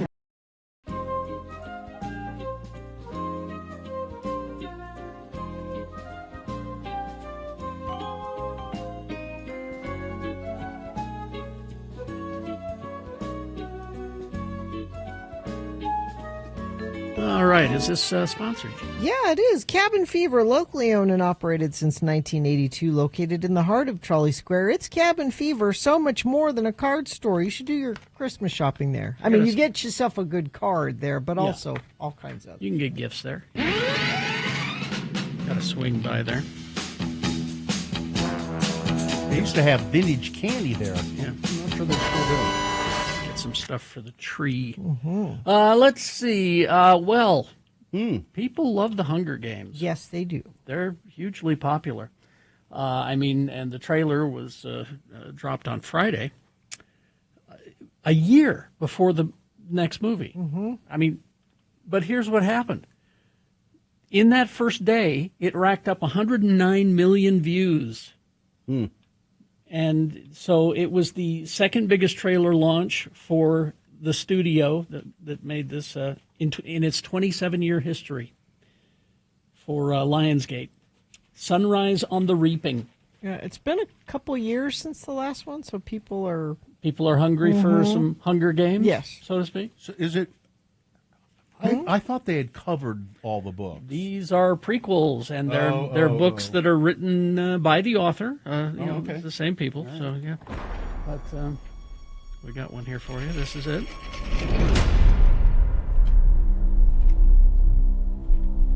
I just love Glenn Close in her.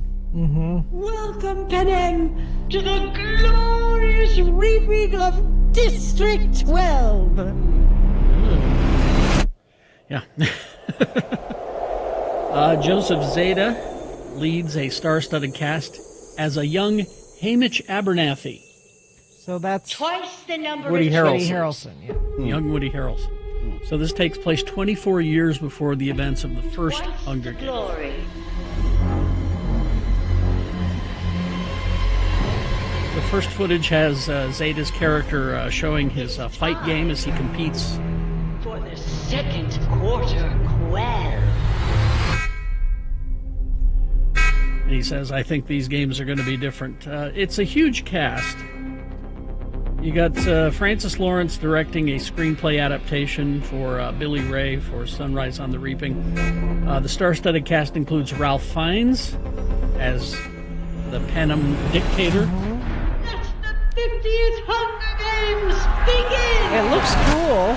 You got Glenn Close, Kieran Culkin, Elle Fanning, Billy Porter, Whitney Peak, I quite like her, McKenna Grace, Jesse Plemons. Jesse Plemons has to be in every movie now. Yes.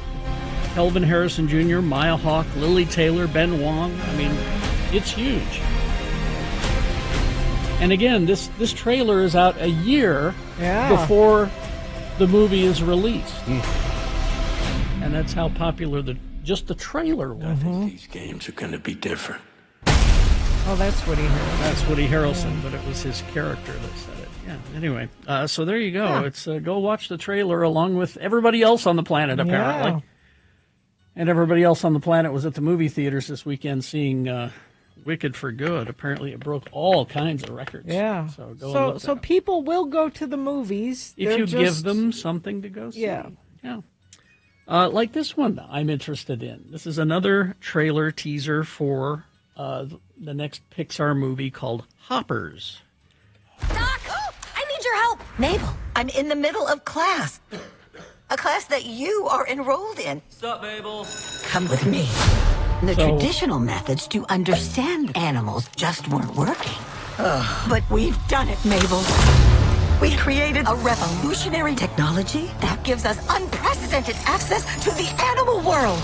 We call it hoppers. So it's kind of like Avatar in that you can put your consciousness, your human consciousness, into an animal. Okay. And she goes into a little a beaver. And once you're in there, you can hear the animals speaking, and you can speak to the animals. Okay. Now that just sounds cute, right? Yeah. Well, it takes kind of a dark turn. Well, I was going to say that could be very serious. Well, here, you better learn pond rules. What are pond rules? Oh, I am clearing the rest of the day. Let's hear it for Mabel, everyone. well, here's where it turns dark. The idea of humans putting their consciousness in animals was cute. Yeah. But apparently, one of those humans inspires the animal kingdom to fight back against humans. Oh. And the fact that the instant human ideology is seeded into the animal community, their thoughts immediately go to war. Their last inch of land from us. There he is. We gotta fight back. She seems to have become a Joan of Arc type rebel leader. Mabel, we do not use hopping technology to upset the animal world. She found the button. The Animal Council has been summoned. The shrill beaver is right. Yeah! Their treachery ends here. Now! Yeah! Let's squish the humans! Yeah! Wait, Squish? they squish us! Why shouldn't we squish one of them? I really don't think we need to go all the way to squish. Yeah, so kind of a dark turn there. Now, what is it? This is an animated movie, right? Yeah, it's Pixar. What is it about the minute the sound came on? You can tell it's animated by how it sounds. Yeah. I don't know what it is, though. It's the way the actors are saying their voices. Yeah, something like, I don't know. Well, I mean, Jerry, drive now. Rocket ship. Finally, this. And this story is fascinating. Now, the fact that this comic book sold for $9 million, that's a news story right Jeez. there. Let's take a look at it. It's up here. Now, $9 million. This is not the first appearance of Superman, because that was Action Comics #1. 9.1 million. 9.1 million. This is a copy of Superman #1, the 1939 issue that introduced the Man of Steel in his first solo title. It was in near pristine condition, graded at 9.0, which for a comic book from 1939 is just unheard of. Yeah, You can look at it. You can tell it's just beautiful. 86 years old, excellent condition. The Certified Guarantee Company gave it a 9 out of 10 rating. Here's the backstory. It just makes it more and more interesting. The comic was discovered by three brothers in the attic of their late mother's house in a box of yellow newspaper clippings. It's interesting that the three brothers are choosing to remain anonymous. Their mother bought the comic, along with several others, when she was 9 and living in Depression-era San Francisco. Over the years, the mother occasionally insisted to her sons that she had rare comics somewhere, but she could never remember where. This is like this should be a movie, really. Yeah, and the boys just assumed that she was crazy or it was a legend. Mom died just before the pandemic. The house sat untouched until the brothers were ready to go through it earlier this year. And that's when they found the comic book that sold. It was like under a pile of stuff. It was in a box of paper clippings. Yeah. Oh, it was paper clippings. That's what it said, yeah. Yeah. So, I mean, the story there is interesting enough, let alone the $9 million for a comic book. Wow. I wonder who bought it. That's also anonymous, I think. Some tech bro, I'm sure. Crash westbound Bangor Highway 27th West in Bluffdale off to the right shoulder. Disabled vehicle southbound I-15 Main Street in Spanish Fork, milepost 257 at the exit ramp there. Debris in the roadway southbound I-215 west of 47th South in Taylorsville. And let me check our message stream quickly. Just lots of information on where we can go to Cracker Barrel. If you want to send us that or traffic or anything else, you can text us 33986. Let's see. Why spend stupid ticket prices for concerts when you can experience great live music for much less at Salt Lake's coolest, most intimate venues? Experience an intimate evening with Jackie Green Thursday, December 4th at the Stateroom. Get tickets at thestateroompresents.com. All right. We got some messages. We got a song for you. And then right after that song, well, what we have for you is the Boner Recap game. Easy to play, easy to win. All you have to do is tell us who won the Boner this morning. If you were listening, you know. If you weren't listening, cheat. Go to x96.com, look at the box that says Boners, November 24, 2025. Click on that, and you'll see the answer. What is our prize? Tickets to see the Format April 11th at the Union Event Center. The Format. Tickets. 877-602-9696 is the number to call to play the Boner Recap game. We'll play it after these messages and a song. Stand by. You can watch.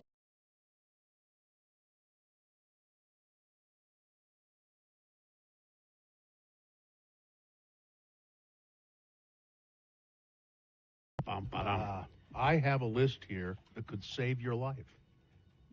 Could save my Yes. life? Yeah, absolutely.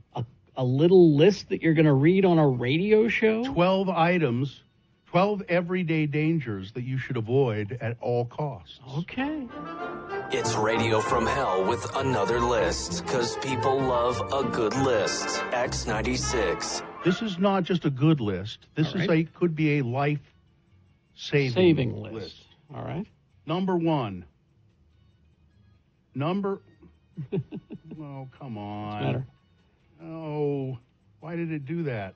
What? They were here and now they've disappeared. I'm afraid you're all going to be... now we're all in peril. That's weird. Because of your computer screw up. Why should that happen? Let me see if it will happen, if I can do it. No. What? It's just decided it won't show me. They were there and now they're not. Well, now our lives are in danger. Yeah. Thanks to a computer glitch. But our lives... Oh, thank you, Katie. Duh. She's got me. Here we go. Okay. Here they are. Duh. Did you have to click the paywall? Is that... No, it's a slideshow, which I didn't realize. Oh, I hate those. It's number one, make sure to clean your dryer lint trap. I do. Okay, because they can catch fire. Yes. Right? Don't sit with your feet on the dashboard of a moving car. No. You know how sometimes your passenger puts their feet... I always say, put your feet down on the ground.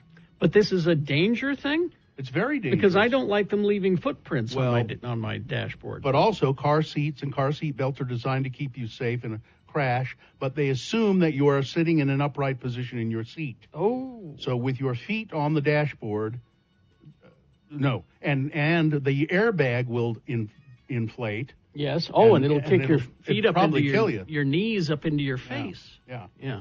Let's see. This next one. Oven mitts don't work very well when they're wet. Well, why would you use it? Well, so, if they've gotten wet where you're working or something, and then you go and try and take something out of the stove, a wet cloth is a good conductor of heat, not a bad one. Yes. Next one. Don't mess with a split or dead tree. Not sure. What? If there's a dead tree out there and it's got a big branch, it's broken off, don't try to do it yourself, is what they're saying. No, call Tim the tree guy. Exactly.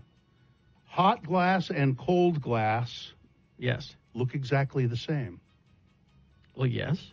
So beware of what, if you go, this is one that let me just do a cast iron. I have cast iron pans and pots and stuff. And so when you clean them, the best way to dry them so they don't rust is put them on the stove and turn on the heat and tell all the, till they dry off. Never done that. Yeah, well, it's really the best way to do it. But when you turn off the heat and the cast iron pan is still sitting there, it's still hot.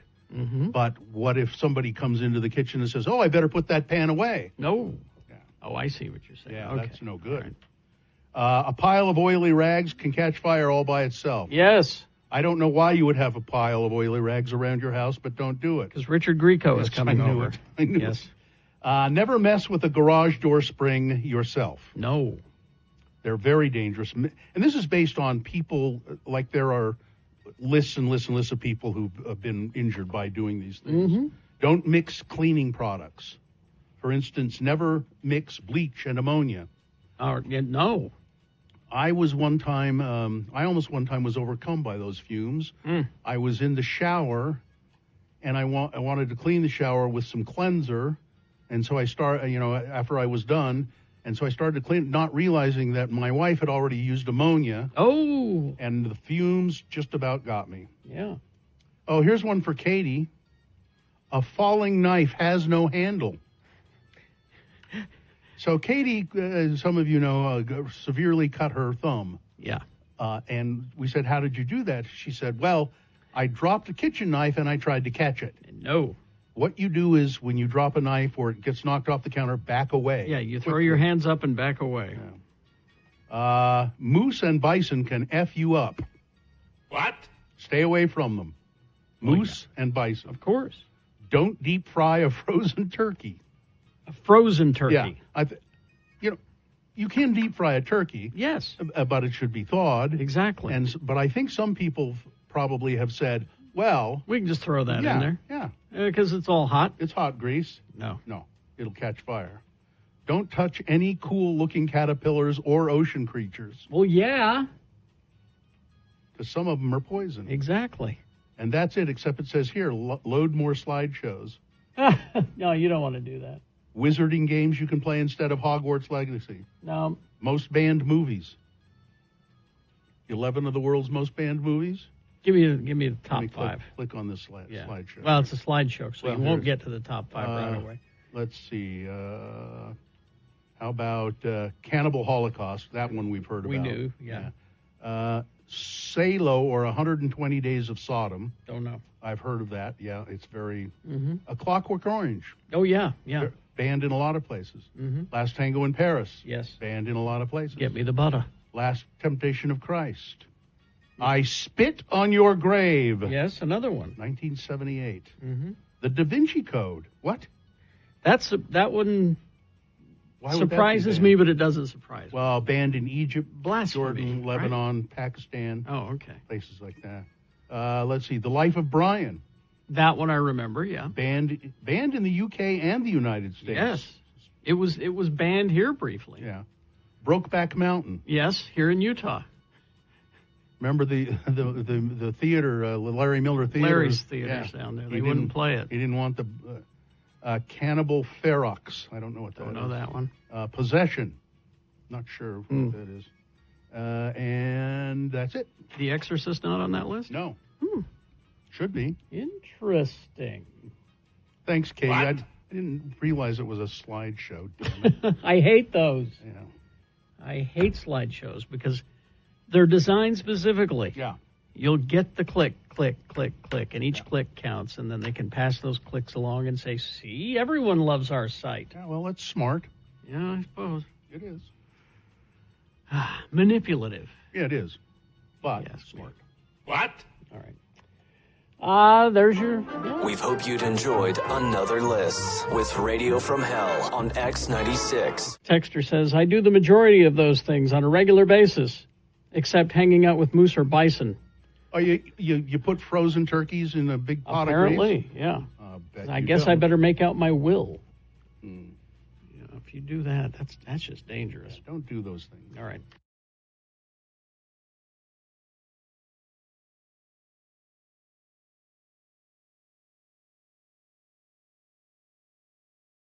Vaxildan, our radio pup, finally has a sponsor. It's Zero Res, and this time of year brings a lot of dirt and things through your house, damaging your carpets. Vax says book your carpet cleaning appointment today. Not only do you get the 4th room free, but your animals will thank you with extra love.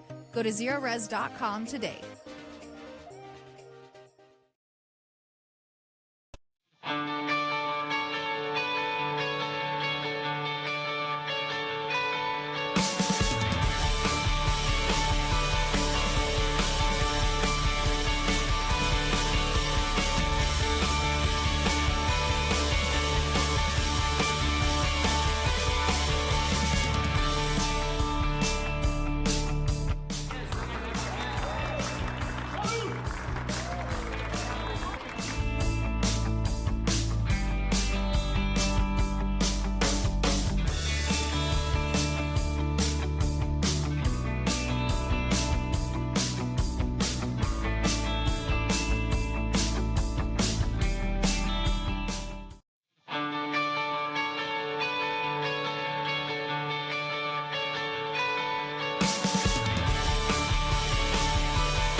Says, pardon me, in Draper.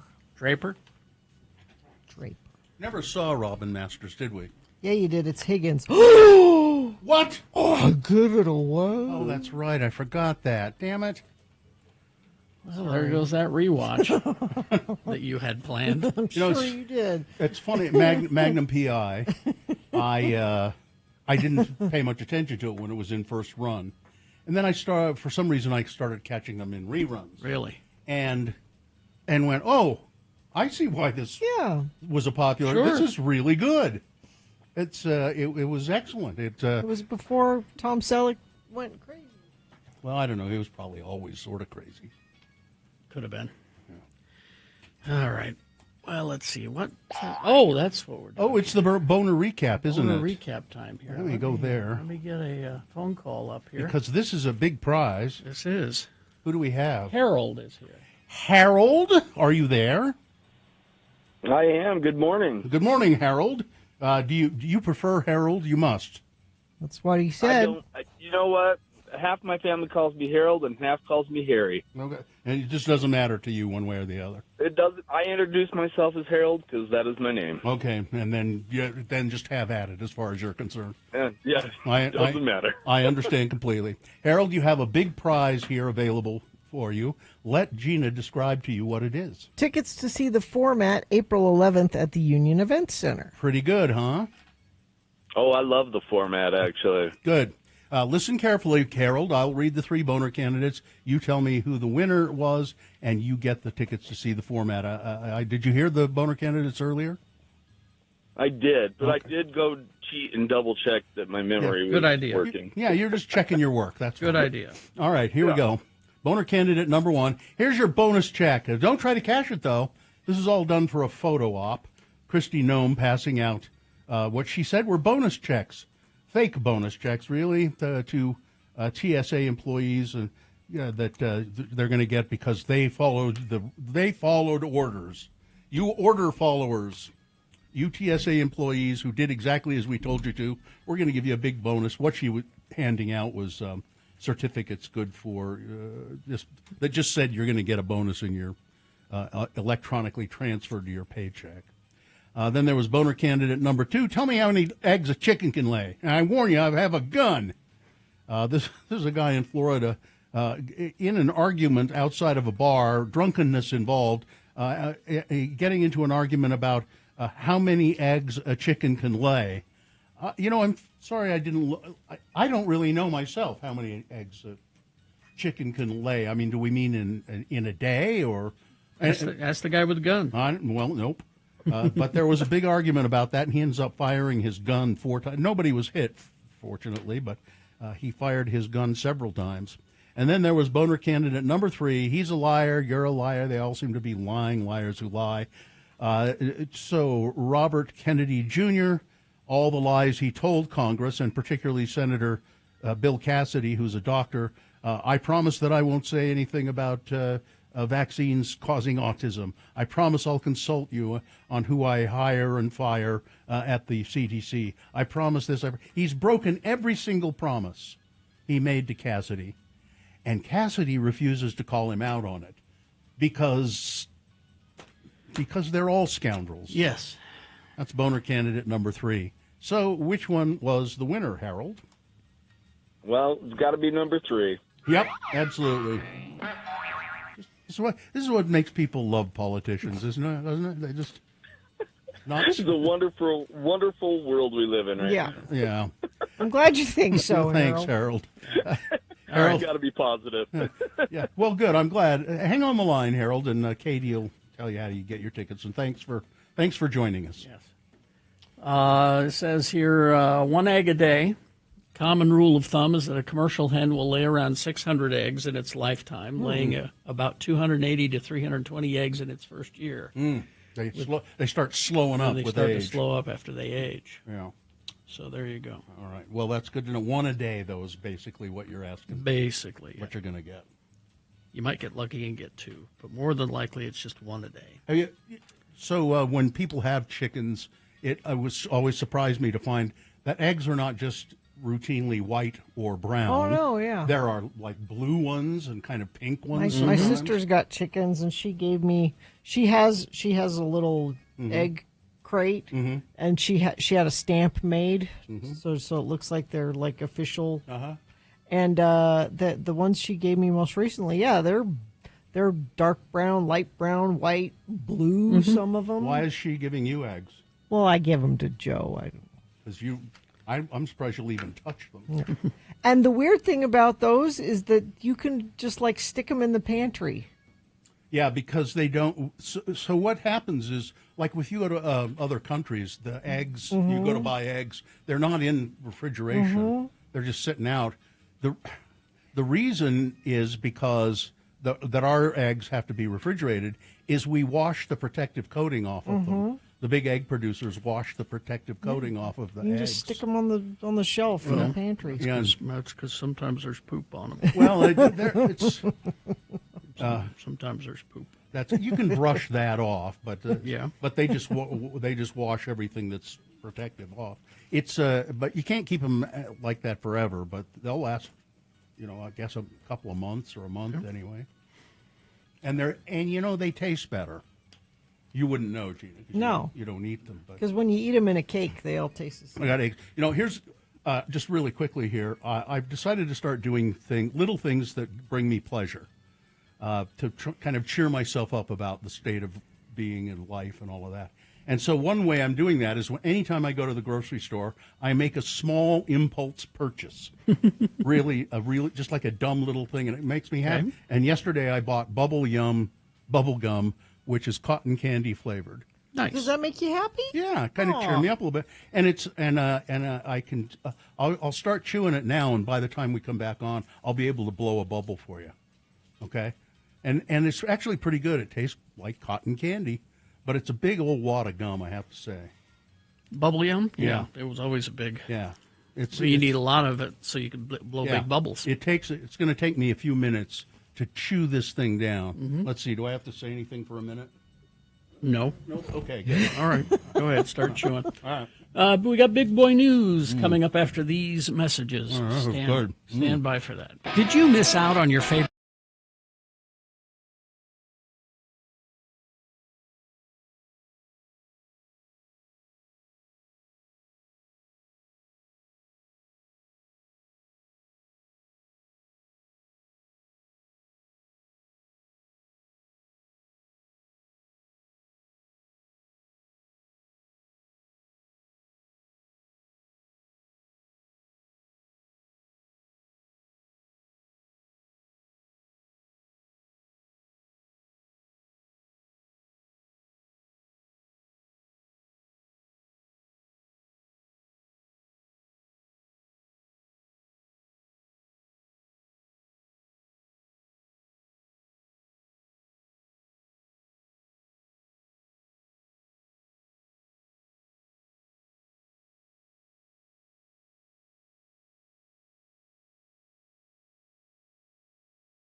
It's 2 o'clock in the morning. Your Jack Daniels bottle is empty, and you're all out of ammunition. What are you going to do? Well, don't panic. Come on down to Carrie and Bill's Liquor and Guns. At Carrie and Bill's Liquor and Guns, that's all we sell, liquor and guns.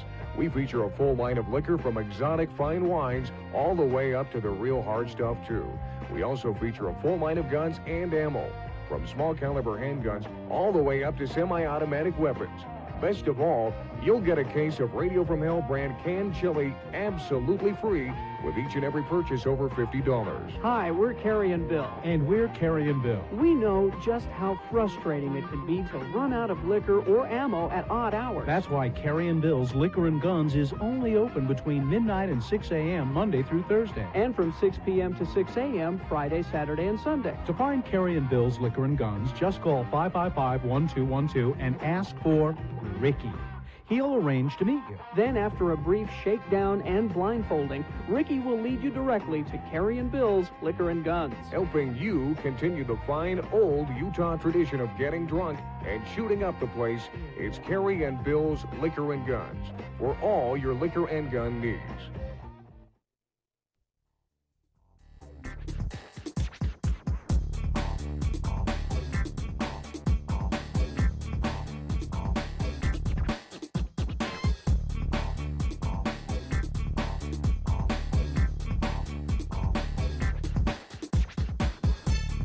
All right, it's 9:21. Time for Big Boy News and Opinioendo, brought to you by Cabin Fever, locally owned and operated since 1982, located in the heart of Trolley Square. It's Cabin Fever, so much more than a card store. So much more than a card store. We were having a discussion a little bit earlier this morning about Steve Irwin's kid, Robert. And apparently he's on Dancing with the Stars, and apparently everybody just loves him. He's a very nice young man, and also he's apparently a pretty good dancer. I think he's like he's either wanted or he's number one in the rankings. Probably or whatever. popularity would be my guess. But they judge their dancing as well, and he's but America votes on it. He's gotten top marks for that as well. But we were having a discussion on whether, when he was a baby, that his father, who would like to aggravate animals, was holding him involving a crocodile, or is it an alligator? I think it's a crocodile, a 13-foot crocodile. And there's the picture at x96.com/live. Now, I remembered the picture as... That's little baby Robert in his dad, cradled by his dad, and his dad is holding a piece of fish or something up so that this giant crocodile is going to jump up and eat it. And I had remembered the picture as that he was hanging little Robert by the ankles over the mouth of the open crocodile. To be holding a baby that close to... No, it's not. But then, your brain filled in that he was dangling his baby. It was the baby. And I kind of wish it had been. I'd like to have remembered it that way, but there we go. Let's see what else we have here. When a woman gets behind a vehicle today, she is protected by safety features, seat belts and seat airbags, that have been largely designed to protect men, not women. Mm-hmm. From about 50 years ago. But female drivers in the United States are 23% more likely than a male driver to be severely injured in vehicle crashes, and they are 17% more likely to die, according to government data. Those higher risks push the Federal Transportation Department to approve a new female crash test dummy. They've not had one before, which was announced Thursday. That's kind of surprising. Well, yeah, I mean, it's... known as the Thor 05F. Look, she has boobs. That's how you would, probably the only way you would be able to tell that it was a female crash test dummy. It was announced on Thursday, known as the Thor. It is more durable, accurate, and lifelike, according to the government. Better understanding the unique ways in which women are impacted differently in crashes than men is essential to reducing traffic fatalities, said Jonathan Morrison, administrator of the National Highway Traffic Safety Administration. Let's see. This will make you happy. Howard Lutnick. I'm not happy so far. Right away. What else you got? Is helping push data center projects, and his family companies are profiting like hell from them. I'll bet. A mammoth data center is rising in Amarillo, Texas. Firms controlled by the Lutnick family have helped finance it, banking millions in fees in the process. Kyle Lutnick, the 29-year-old scion of the family's real estate business, traveled in July to Amarillo, Texas to walk a dusty tract of land with the head of the artificial intelligence startup called Fermi America. He was touring the site of a future data center with Toby Neugebauer, a billionaire who is building one of the behemoth facilities that will power the next generation of AI. Mr. Lutnick's company helping raise capital for the center, banking millions of dollars in fees in the process. He's a polite young man, Mr. Neugebauer said in an interview. Kyle's father, Howard, was photographed with Mr. Neugebauer at an event at the White House that celebrated. So it's just all this chummy. Let's make money off the federal government as fast and as long as we can. An Arizona Latter-day Saint, a Mormon, and a Mesa City Council member, Julie Spilsbury, did not expect her vote for a 2021 non-discrimination ordinance to be particularly controversial.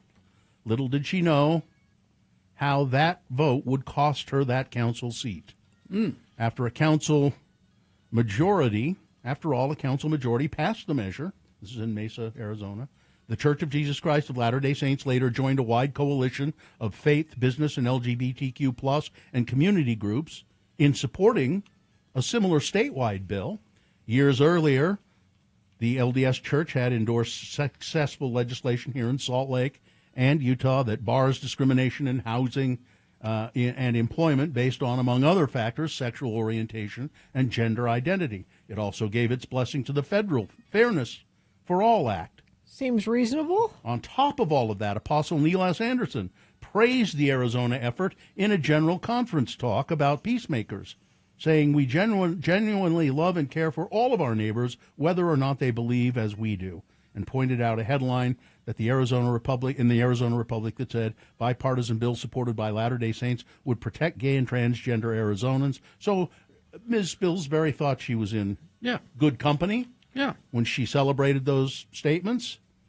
And besides her focus on nonpartisan council member, her focus was on zoning and development of public safety, keeping the lights on, access to services, doing the city council stuff that you do. Yeah. And she failed to anticipate, by the way, she's a mother of 6 in Arizona, how national politics had come to dominate and divide her state. Nor could she foresee how the battle between traditional Republicans and their Donald Trump supporting opponents would overshadow even small little municipal races like hers. And she lost. She lost. She had people denouncing her. Julie Spilsbury is wrong about everything, said Tyler Bowyer, executive director of Turning Point's Political Action Committee, the Charlie Kirk business. Julie is an enemy of every conservative that has their eyes open and their ears open and has a brain. Look, poor little Ms. Spilsbury. I mean, it's just how ridiculous. awful and sad that is. So if you're against non-discrimination, you are for discrimination. That's the only... Yep. You know who was against discrimination? Jesus. Yeah. Who? The leader of the fan club that you're in. I'm not familiar with them. Yeah, exactly. Not familiar with them. Rand Paul predicted on Sunday that Donald Trump's focus on Venezuela is going to lead to a fracture among those who are drawn in by his campaign promise of avoiding foreign wars. In an interview with Face the Nation, Rand Paul said that an invasion of Venezuela or even a renewal of subsidies to Ukraine could see a splintering and fracturing of the movement that has supported the president. I think a lot of people, including myself, are attracted to the president because of his reticence to get us involved in foreign war. He's going in for the oil, man, and the distraction. And Lizzie McGee and Britt Christiansen say the obstacles they overcame to get as far as they did on Netflix's Squid Game, The Challenge, were worth the shot at the show's $4.56 million prize. They could have died. These are two women from Salt Lake. I decided to put together a bucket list of 40 things to do in my 40th year, said McGee, a mother of three who lives in St. George.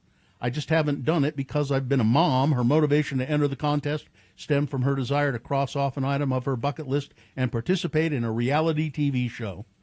I had a 1 in 456 chance of winning almost $5 million. That's the best odds you'll ever get in life, she said. So she filled out an application, sent it in, didn't even tell her husband, and she got a call back for the show, and she is going to be on it, I guess. She's player 193. Oh, that's the other one, Ms. McGee. She's 193. I don't see what.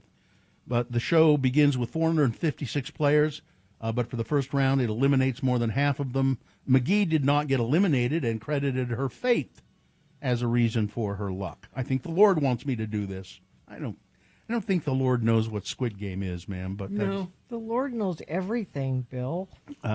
He's the Lord. The Lord does not have Netflix. No, I don't think he watches Netflix. And they don't actually kill people on that. No, they don't. That's no. They pretend to kill them. I don't know. I haven't seen it at all. I haven't either. I don't know. I wasn't interested because it's not the real thing. Because they're not going to kill people. It's not the show. Yeah. If they kill people, I'd watch. Otherwise, it's just a reality competition show. So that's it. Which you historically like, Carrie. Only Survivor. That's the only one that I watch. All right, weather. Okay, 37 right now. High of 52 and mostly sunny today. Overnight low 31. Tomorrow 46, a little bit cooler. Wednesday 52. Thanksgiving Day looks like it's going to be a nice day. Sunny, high of 57. Snow? Yeah, no, I don't see any of that anywhere. If you usually ski on Thanksgiving, you're probably not going to be doing that this year. Well, unless you go somewhere else. Unless you go south to Bryan Head. It's Black Friday sale at Big O Tires now through December 7th. Buy 3, get 1 free on select sets of tires at Big O Tires, the team you trust. Thank you. Or, I've been wanting to talk about it for a long time. Maybe we should save it. I've been thinking about we should start up Radio from Hell University again. I have here my Radio from Hell University. Your parking pass? Well, in my activity card, my student activity card, and my parking pass. And I've just been thinking we really need to start the university up again. With all this DEI stuff, Bill, I don't know how we do it. No, that's exactly the point. Oh, we would be the DEI university? You bet. We would be the woke university. And we're a private university, so the legislature can't touch us. I mean, they can't dictate to us if we want to do DEI. Radio from Hell University, a place of learning where all the faculty members are guaranteed to be woke. DEI is promised to always be a part of the curriculum. The president of Radio from Hell University, whoever that may be, well, maybe it should be, I think it should be the esteemed Morris M. Morris, Ph.D. Who's Morris M. Morris? He's the esteemed woke president of the university, Radio from Hell University. It's Morris M. Morris. Morris the cat from the cat food commercials. So I don't know. Did you a couple of weeks ago? Tracy, our graphics guy, did a Lunging Weasels T-shirt, which was incredible. So we can have Lunging Weasels T-shirts, and we would be immune from the legislature messing with us. I think it's time to bring it back again. Start issuing ID cards and parking passes. When we did it before, we got in big trouble for this parking pass. Because it was made to look like the U parking It pass. looks exactly like the University of Utah parking pass at the time. And it was the same size and everything. What does it say? Radio from Hell University, Utah, parking A, general parking A, expires when hell freezes over, and the number on it was BS2XS. Oh, jeez. I don't no. They were upset because it looked too close to the real one, and people were putting them on their cars and trying to park with them. But the problem is that the parking enforcement, first of all, the ones that they issued with the university were for the inside of the window. This is for the outside. So there's your first clue. I don't remember about that. Yeah. Also, the number code on it, BS2XS. Yeah. You would think that the parking enforcement people would be smart enough. You would. Because that's what they're training to do, learning how to be cops, right? Isn't that what they're doing? Yeah. Okay, there's 2 clues for you that it might be fake. But no, they had to complain. And also on the back of this parking pass, there's an ad for you can get a special hamburger at Swifties drive-through burger. Oh, Swifties. A free quarter-pound cheeseburger. Not there from anymore. Swifties. And we need to work. We would need to work on the ID card. It's a good idea, but it's kind of this is shabby. That looking. one's shabby, yeah. Yeah, it's Radio from Hell University. Well, our slogan is Semper Inferni. But the always problem is always burning. The problem is everything's an app now. That's true. Well, we would have an app too. Yeah. Yeah, that's going to happen. Have an app, and I'm sure we could do it. Sure. It says this card is not valid off campus. Then on the back there are ads for DV8, Pegasus Records, Gorilla Bicycles. None of this is around anymore. Gorillas kicking their butts. Crandall Audio. Mm-hmm. Wow. Let's see what else is it. Classic Skating, Reptile Records. I don't remember Reptile. I do. Yeah. Movie Buffs. Movie Buffs. I can't read. That's fun just for that. But I'm proposing that we will print up some and cards. people are already immediately applying for positions. Steph wants to be a member of the faculty, probably in the law division. Sure, would be my yeah. guess. Travis the Pyman wants a position. Yeah, I mean we'll need to hire faculty, and by the way, the standards for students to get in are extremely low. Yes. Do we have any? Well, are we just open enrollment? We should just be open enrollment. I think we need to ask one question. We need to ask, what's your name? That's the question. That is difficult and for some people. If you get at least 50% on that, we'll let you in. At least 50.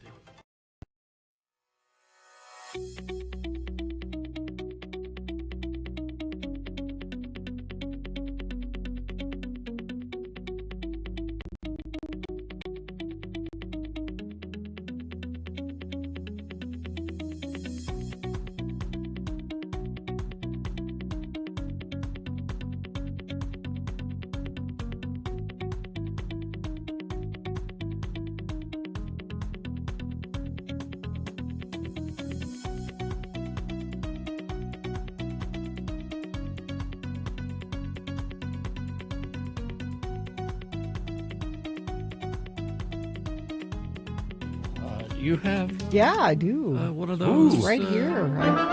It's Radio from Hell with another list, because people love a good list. X96. Okay, the last time we did this, we screwed it up. The variety list. We did the list of 100 horror movies of all time. Yeah. This is the list of best comedy movies of all time. We are going to start at 100 and go down. Last time we were all over. You mean the go place. up? Go up. Or go up. You start at 100 Down and to go number down, one. we'd go to Down. nowhere. Working down. our way up to number one. Yeah. Casey Kasem would say that. 100. All right. Now, these are just best movies? Best comedy movies. Comedy movies. of all Comedy time. movies. All right. Okay. 100. Bridget Jones' Diary. Didn't see it. Me neither. I did, and it's great, and I am glad it's on the list. Okay. 99. Wayne's World. I saw that. Okay. It should be higher, I think. Yeah, I would agree with that too. 98. This should be in the top 10. It's Pretty Woman. 98 is way Is that too. a comedy? Sure. Well, I didn't Now, know are they that. counting rom-coms in this, I guess? Well, yeah. I thought it was a movie Comedy's about a comedy. I thought it was a movie about a whore. Bill. She's. Doesn't she play a prostitute? I mean, yeah. You say but- sex worker now. Yeah. And it's a comedy. Yes. Okay. Yeah. 97. Born Yesterday. No idea. Billie Holiday. Yes. It's very good. 96. I'm Gonna Get You, Sucker. I did see that. This is I don't a recall. weigh-ins. Yeah, I don't recall seeing it. It was okay. 95. Brazil. I've never seen Brazil. Brilliant. Should I see I think it's Brazil? a horror movie. Yeah, I wouldn't call it a comedy. It's Yeah, you should see it. It's really It's good. really good. Terry I Gilliam. just heard it's weird, It right? is. It's weird. Well, wait. Gina, you're right. You shouldn't see it because you're right. It's weird. It's not Wes Anderson weird. Okay. All right. 94, Clerks. Funny, yeah. All right. Could have been a little higher, maybe, but 93, Hairspray. did not see it. I don't so- think I saw it either. You never saw it? No. Now, this is the original we're talking Yeah. about, right? I should have seen it because Tracy Lords is in Yeah. it. But I didn't. Not John Travolta. No, this is That's the musical. This is the Waters. John Waters. John Waters, yeah. 92, The Jerk. A It classic. should be higher. A Very classic. funny. Should be higher. 91, She Done Him Wrong. This is W.C. Fields? Cary Grant. Okay. Never heard of it. 90, Bob Carroll, Ted and Alice. Very, saw it. very good. I saw it years ago. Yeah. This is from 1969. It's really good. 89, Fast Times at Ridgemont High. That's Yeah. pretty good. Mm-hmm. 88, Anchorman. Should be higher. Should be higher. Especially these really quotable ones. Yeah. Now, this one, I don't think this is a comedy. Everything Everywhere All at Once. Yeah. Kind of. There's comedic elements. Comedic elements to it, yeah. But that one, I'm surprised at that one. 86, it's as timely as today's headlines, Idiocracy. Oh. Seriously, go watch it. Yeah. It's not... It's These things are happening It's a now. reality show. It's a documentary now, yeah. Yeah, documentary. 85, To Be or Not to Be. Which version? This is probably the original with. This is from 1942, so... Okay, not the Mel Brooks remake. Then. It's Adolf Hitler. And it's Jack Benny. Yeah. It's very good. Never heard of this one. Women on the Verge of a Nervous Breakdown. I've heard of it. Isn't that Almodovar? Yeah. I haven't seen it. 84. I just know. I don't know this one. 83, Wet Hot American Summer. This is I didn't see raunchy. I calm. did see it. I thought it could have had more laughs, but it did. You know, a lot of very funny people in it. Though. What did you say the name of it was? Red Hot American Summer. I thought it was Wet Hot American. Or Wet Hot. Yeah, Wet It's Hot. Wet Hot. You said Yeah. Red Hot. Oh, did I? Yeah. Wet Hot I American. think so. 82, The Awful Truth. This is another Cary Grant. I don't know that one. Cary Grant and Irene Dunn improvise as they play a married couple who are both convinced the other is being unfaithful. Okay. Okay. 81, Devil Wears Prada. I would put this one all right. higher. Maybe a little higher, as yeah. well. 80, Bamboozled. This is a Spike Lee movie. I don't know I that never saw this one. Yeah. 79, Rocky Horror Picture Show. one. Okay. Yeah. 78, A Night at the Opera. This is Very funny. Marx Brothers. Marx Brothers. 77, Blazing Saddles. Again, should be higher. probably. Yeah, we would have had a different list. I Yes. think. Well, you couldn't do it because you would put almost everything in the top 10, and there are 100 movies, and you guys would put everything in the top 10. 76, Me, You, and Everyone We Know. I don't know this one. Who? Let's see. Miranda July is an independent indie filmmaker. Yeah, I saw it, and I have no memory of it. This might be a Sundance-y kind of. Probably. Sean Means is probably listening, going, "That's a wonderful film." I don't remember it. 75, Shaun of the Dead. Very good. Yeah. Very funny. That's the first time I ever remember seeing Bill Nighy, and I just thought he was so wonderful in that. How about we go to 80 and then we'll pick Let's it go up. to 80. 74, Private Benjamin, Goldie Hawn. Very Good. funny. Very good. It was. 73, Napoleon Dynamite. Yeah. 72, The Big Lebowski. Should be higher. Higher.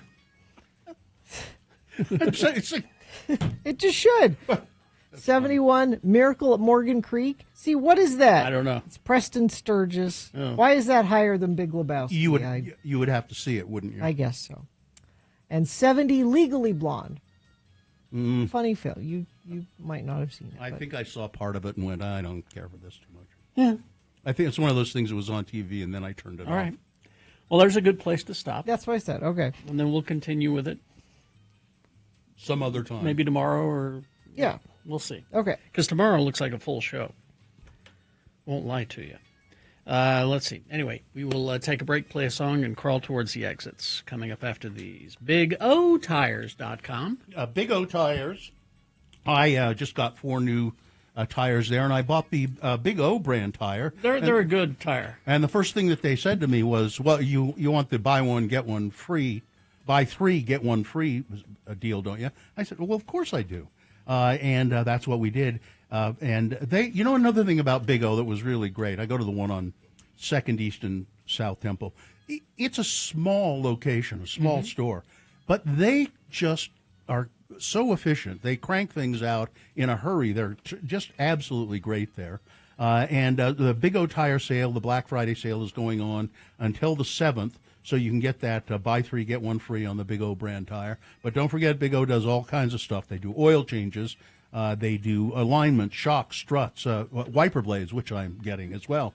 So go to BigOTires.com. You can make an appointment online. Big O Tires, the team you trust. Need some geek news? Carrie brings you.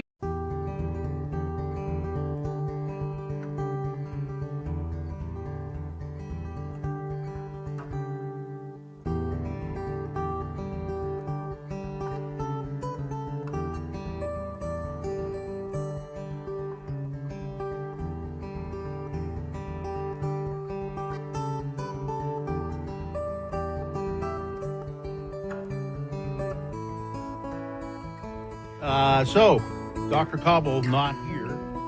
He's doing The Valentine's ski. That's as he should be. And that's very nice. His wife, I've met his wife. She's very nice. Our attorney at Brass has volunteered for very important medical advice. I would love it.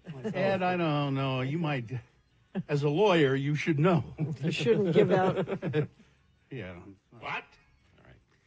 Well, should we play some classic radio from hell? We could. Or? We have choices. Well, yes. Or I could tell, I got a couple of stories I could tell. I mean, I found a whole bunch of very old Utah words. Okay. So there's that. Is this with LeVar and LeGrand? LeVar and LeGrand. Mm-hmm. Probably. I found we have 2 mission statements. I thought we only had 1. Yeah, I'd only... The one where Bill had a cold? There's a short one and a long one. Oh. Short form and long form. Anyway, and there's the electronic talking action figures. They were don't remember. Carrie and Bill electronic talking action figures. I don't remember that at all. Let's try that. Because I don't remember that at all. Yeah. Well, one of our former producers is on there. That's all right. Yeah. We got some space elders. He's no longer in our lives, even a little bit. Yeah, he's not even in the state anymore. Oh, is it? Is that true? Yeah. You have to tell me about that off the okay, let me get that. So this is talking action figures. You have any idea what year this is? No idea. They're not labeled. Long time ago. It was back in through the mists of time. Mm-hmm. It would have been the early 90s. So we decided we would do this. We would market Carrie and Bill talking action figures. Yeah, they're action figures of us. Like you pull a string with a chip in them, and you press the button. Press the button, and it talks. Okay. So Carrie, let me come over here and press the button. Can't wait. Someday somebody will invent a remote start for this CD. No, they player. won't. No, they probably won't. not. All right, let's see what happens here. Kids, get ready for big-time radio fun right in your own playroom with the all-new X96 Action Dolls. Xmart Toys presents Acme Electronic Talking Action Figures. Each figure is realistically detailed to look just like your favorite X96 personality. The Carrie Jackson figure comes with a Mickey Mouse t-shirt and a handgun. The Bill Allred has its own little six-pack of malt liquor and a handgun. And the Jimmy Chunga action doll has clothes that make him look like a third-world refugee, and he's got a handgun. And each one says a variety of action phrases. Press the button buttons on the Kerry Jackson, and he says, I swear I've never met your daughter. Are you sure your mom and dad aren't home? Of course I'll still respect you. activate the Bill Allred action doll. I can eat 40 cans of Vienna sausages. Are you going to eat that? I'm not fat, I'm fluffy. And listen to Jimmy Chunga talk the talk. Carrie and Bill are great. Carrie's never even met your daughter. Bill's not fat, he's fluffy. Use your Acme electronic docking action figures to create spectacular broadcast adventures in your own X96 radio studio playset. Playsets sold separately, some assembly required. Xmart Toys presents the X96 electronic docking action figures. Available now at all Xmart locations. My favorite thing about that was that announcer voice I did. It's a different I announcer don't voice. know. announcer voice, I yeah. don't know where I got that. That is a different. That's not your go-to. I'm gonna have to announcer voice. Maybe, Well, Beat Gita's coming up. maybe Johnny Ola's brother. It may be. Bobby Ola. Bobby. I was going to say Barry Ola. Barry Ola's. Barry Ola. That was a pretty good bit. And I like the announcer voice, and I like the and gun. That was the best part. Ugh. I know our former producer hates that one because he was forced to say Carrie and Bill are great. Yeah. He hated us. He's long gone. Yes. What else? Is there another one? We have time for another one? That's the thing, is that a lot of them are so long that The Utah word of the day, long. usually, yeah. Well, the Oh, wait, the mission statement won't be long. Here, let me try this one. What is this? This one I believe is short. J.R. Tallywhacker. Oh, yeah. It's a great big beautiful joint. Yeah. Set it up. This is a ad we did for a restaurant we were going to open, or we did open. Because Hooters was opening. Yeah. It's a restaurant with crazy crap on the walls, and Yeah. The Hooters was Don't for do the whole ad, Gina. The Hooters was opening, and it was very controversial. Yeah. There's a story about Hooters in the news today. I'll dig that up. And we thought that the ladies should have a place to Sure. Yeah, there you go. see what happens. Here, come on. Come to J.R. Tallywhackers, down on J.R. Tallywhackers. It's a great, big, beautiful joint. If you like sausage, you'll love the brand new restaurant we've erected in Salt Lake City. Hi, I'm Rod Johnson, manager of J.R. Tallywhackers, where we're serving up lots of hot food and lots of hot fun. Mine was so big I had to use two hands, and our order came so fast. Tallywhackers is fun. Our waiters, Neil and Bob, slap the sausage into our buns right at the table. Protein shakes were thick and creamy, and there's always plenty of mayo. I'll come again and again. All of our J.R. Tallywhacker handsome young waiters are selected through a rigid screening process. We make sure they're stacked and packed and ready for service. And you can't beat our food. I'm only here for the food. I love the casual atmosphere. We're not just another restaurant with stuff on the walls. We're packing something special. We don't even have chairs at Tallywhackers. You just come on in and kneel at your table. I always leave feeling so satisfied. Try J.R. Tallywhackers' grand opening special, 99-cent footlongs, or try our all-you-can-eat buffet. I can't believe you're not eating at J.R. Tallywhackers. Come to J.R. Tallywhackers, down on J.R. Tallywhackers. It's a great, big, beautiful joint. Swing on in. Swing on. Wow, that's that bit was very well done, exceptionally well written, performed. Was it? Yes, yes. I don't know who wrote it, or did I write it? Did we both write it? We usually just sat in the office and threw ideas against the wall. Oh, that's right. I would sit at the keyboard Yeah, and then because you were the best typist. Yeah, and I go and then you say, how about this? Yeah. Oh yeah, and how about this? Yeah.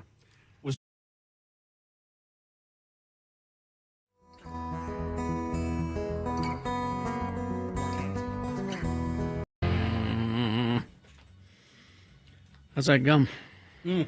Well, pretty good. Well, let's see. Can you blow a bubble? It's a nice color. Blue. Mm-hmm. Actually, it's unlike traditional pink bubble gum. Mm-hmm. It's cotton candy flavor. You can't blow a bubble. Well, all that facial hair you got going. Yeah, there you go. There you go. Be a little careful.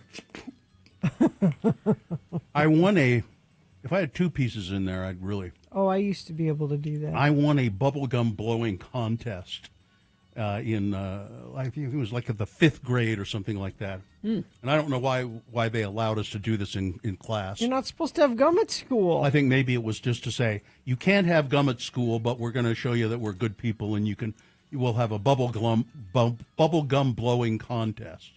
Who could do the biggest bubble. And I won it, and I don't remember what I won. It was more gum? I think. No. I don't remember, but I just remember being very proud of myself. It was the first time I could remember ever winning anything. I used to like to. I haven't chewed bubble gum in a long time because, well, it's stupid. But I used to enjoy it quite a bit. Maybe you'll. How is chewing bubble gum stupid? Maybe it'll make you happy. I mean, you admitted yourself you bought it to make yourself happy. Yeah, that's not stupid. That's not stupid. Are you happy right now? Yeah. Yeah, I am. See? I am, yeah. It's just kind of, I guess I shouldn't have said stupid. It's silly. Yeah, but it's that's just okay. silly. Yeah, it's okay to do something silly. But I don't know. It just caught out the corner of my eye as I was checking. Impulse buy. I'm going to do that every time I go shopping now. Just make an inexpensive impulse buy. It's not like I'm going to buy a car or something. But inexpensive. That'll be fun to do at the liquor store. Yeah. They have those end cap items there. It's not necessarily what you went in looking for, but. Mm-hmm. But I just saw this Bubble Yum cotton candy flavor. It's got sugar in it, though. I remember the last time I chewed bubble gum with any regularity, there was a sugarless one that I liked. But if you only do it once in a while, get the full strength stuff. Get the good stuff. It doesn't hold its flavor very long, though. No. Tastes like cotton candy for about 4 minutes. Well, it's not like that fruit stripe gum. Oh man, that stuff was awful. That the flavor would be in there 5 seconds. Yep. Yeah. And then whoop. And it seems like maybe because nobody bought it, it would be on the shelf for a long time, and when you get it, the sticks of gum would just crumble up in your mouth. It wasn't soft anymore. All right, let's do the promo. Okay. Towards the exits. Take this gum out of my mouth. Okay. It's the Thanksgiving holiday week. So we're doing things a little differently on Tuesday's Radio from Hell show. Sean Means will be here to help you select a movie or two for your long weekend. Jimmy the Wine Guy will be here to help you select a wine or two for your long weekend. And I'll be here to help you select the boner candidate you can argue about over Thanksgiving dinner. Radio from Hell, bringing families together. Tuesday morning here on X96. All right. Okay. Things a little different this week. Gum back in the mouth. Fine job as always, Katie. Live long and prosper, bitches. Hey, don't you know who I am? Have some fun. Nick is next.